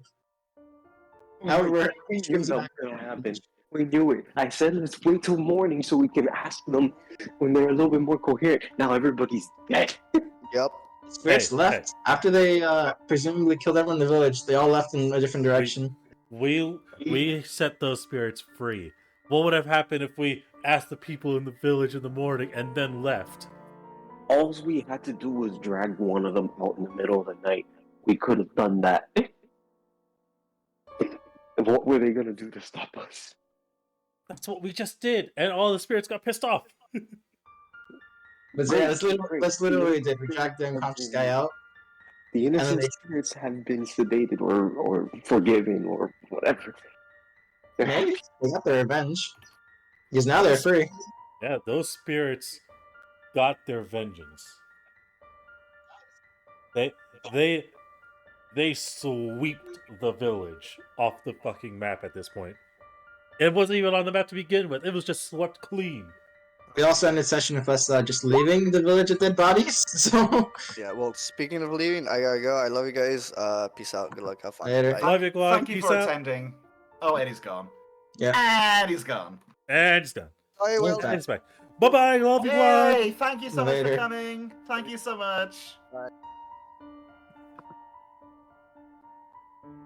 Ah. Well, Ulan, you see other players, by the way, Alder. It's just Kage. to be fair, there's only going to be one person who's going to be yelled at, and it's the one confirmed evil character in this group right now. Oh, I think we were all there, so. Yeah, we were I all don't think it's there, gonna be- but I'm the one who pulled the trigger. You did, yeah. I'm the one who pulled the trigger because you don't have the strength to carry a unconscious body By myself, no. by yourself. Not if I was holding between you and me. I'd have to like freaking acrobatics jump to the other half of the body and catch To be it. fair, speaking strength scores, you can drag a whole lot of shit. Like you can drag the you could drag the corpse by yourself through the sand. Yeah, That I do have an might 18 be- strength, might be a but stretch. Although Yeah. now I should ask before get into the stream ending part. Whale Duck. What? Someone Aldra did bring up alignment problem. Did any of our alignments get affected by this? I mean, here's the thing: you did not. I want to say, if anything, like the only people that did something about this, actually, I mean, Ulan was one that said like let's wait till the morning, let's wait till the morning, let's ask them then. He was a good character, like he did what good characters do, like trying. He acted in his alignment. Yes. You two evil characters. yeah. Yeah. More than likely acting in your self-interest and curiosity. And secret stuff, I'm gonna say I don't think this is helping you in your goal, Alvarez. Yeah, unfortunately. Anyways, I mean, to be fair, you have yet to do your other secret thing. I've yet to do my other secret thing, yeah. We're gonna do that hopefully at the camp. Before we can basically say like you do the thing if you want to do it like at camp now. Yes. And when the group reconvenes next time we play, it's gonna be in the morning. Yeah. Yeah. So Yeah, no, at the I found the parallel slightly funny for that because sacrifice is very common in sacrifice. You cut out there for a second, Strife. I just found it kind of funny that doing of this where Zacharias was born, sacrifices are very common. Yeah. And my character being lawful, sacrifice must be ready to be sacrificed too. Well, when it comes to sacrifice some law, that all depends on the region. Indeed. Yeah, mine. The region to the right of Ďeňra's is mine. Wait, region to the right I mean, of mine. just That's on incorrect. a. No, wait. If No, that's right. If you're thinking of ratio, like Gotcha. what if they did what you think they did, like what these villagers have been doing has been unlawful, but you don't know their rules and their customs, so you can't rightfully ring the bell. Lawful or not? Yeah. Yeah, because you can probably guess Dane Ďeňra Yeah, no, I My realize character- what you mean. is from Irison. That's So, fair. yeah. I think I know who to rate now. So let's unnamed nomad village. Rest in rest- Rest in pepperonis. peace. The rest in pepperonis, not peace. The best part was seeing the cross go across the game map and headed towards Ito. It didn't make it. It was headed down that way when it popped up. All right.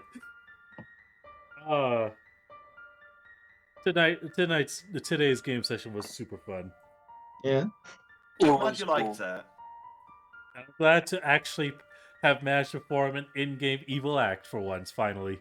Oh yeah, it's nice for sure. It's like, oh yes, we can be all these good scouts as much as we want. We can deal with the good people in the party. But the moment finally shit hits the real fan, that shit's got surrounded. The Paladin leaves you for 1 second and you murder an entire village. Go The figure. Paladin leaves us for 1 second. Sacrifice an entire village. Yeah, pretty much. Anyways, Alright, I need to go and I need to go get some sleep. Night. Yeah, no worries, man. Rest well. There you go. Good night, Welduck. Are the good people gone? Oh, thank God, I feel so free!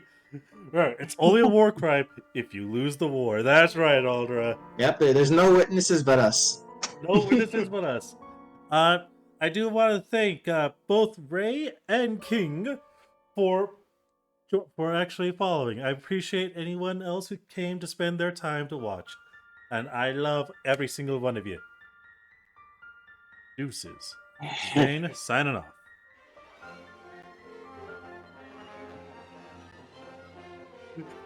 I can't believe we murdered a whole village.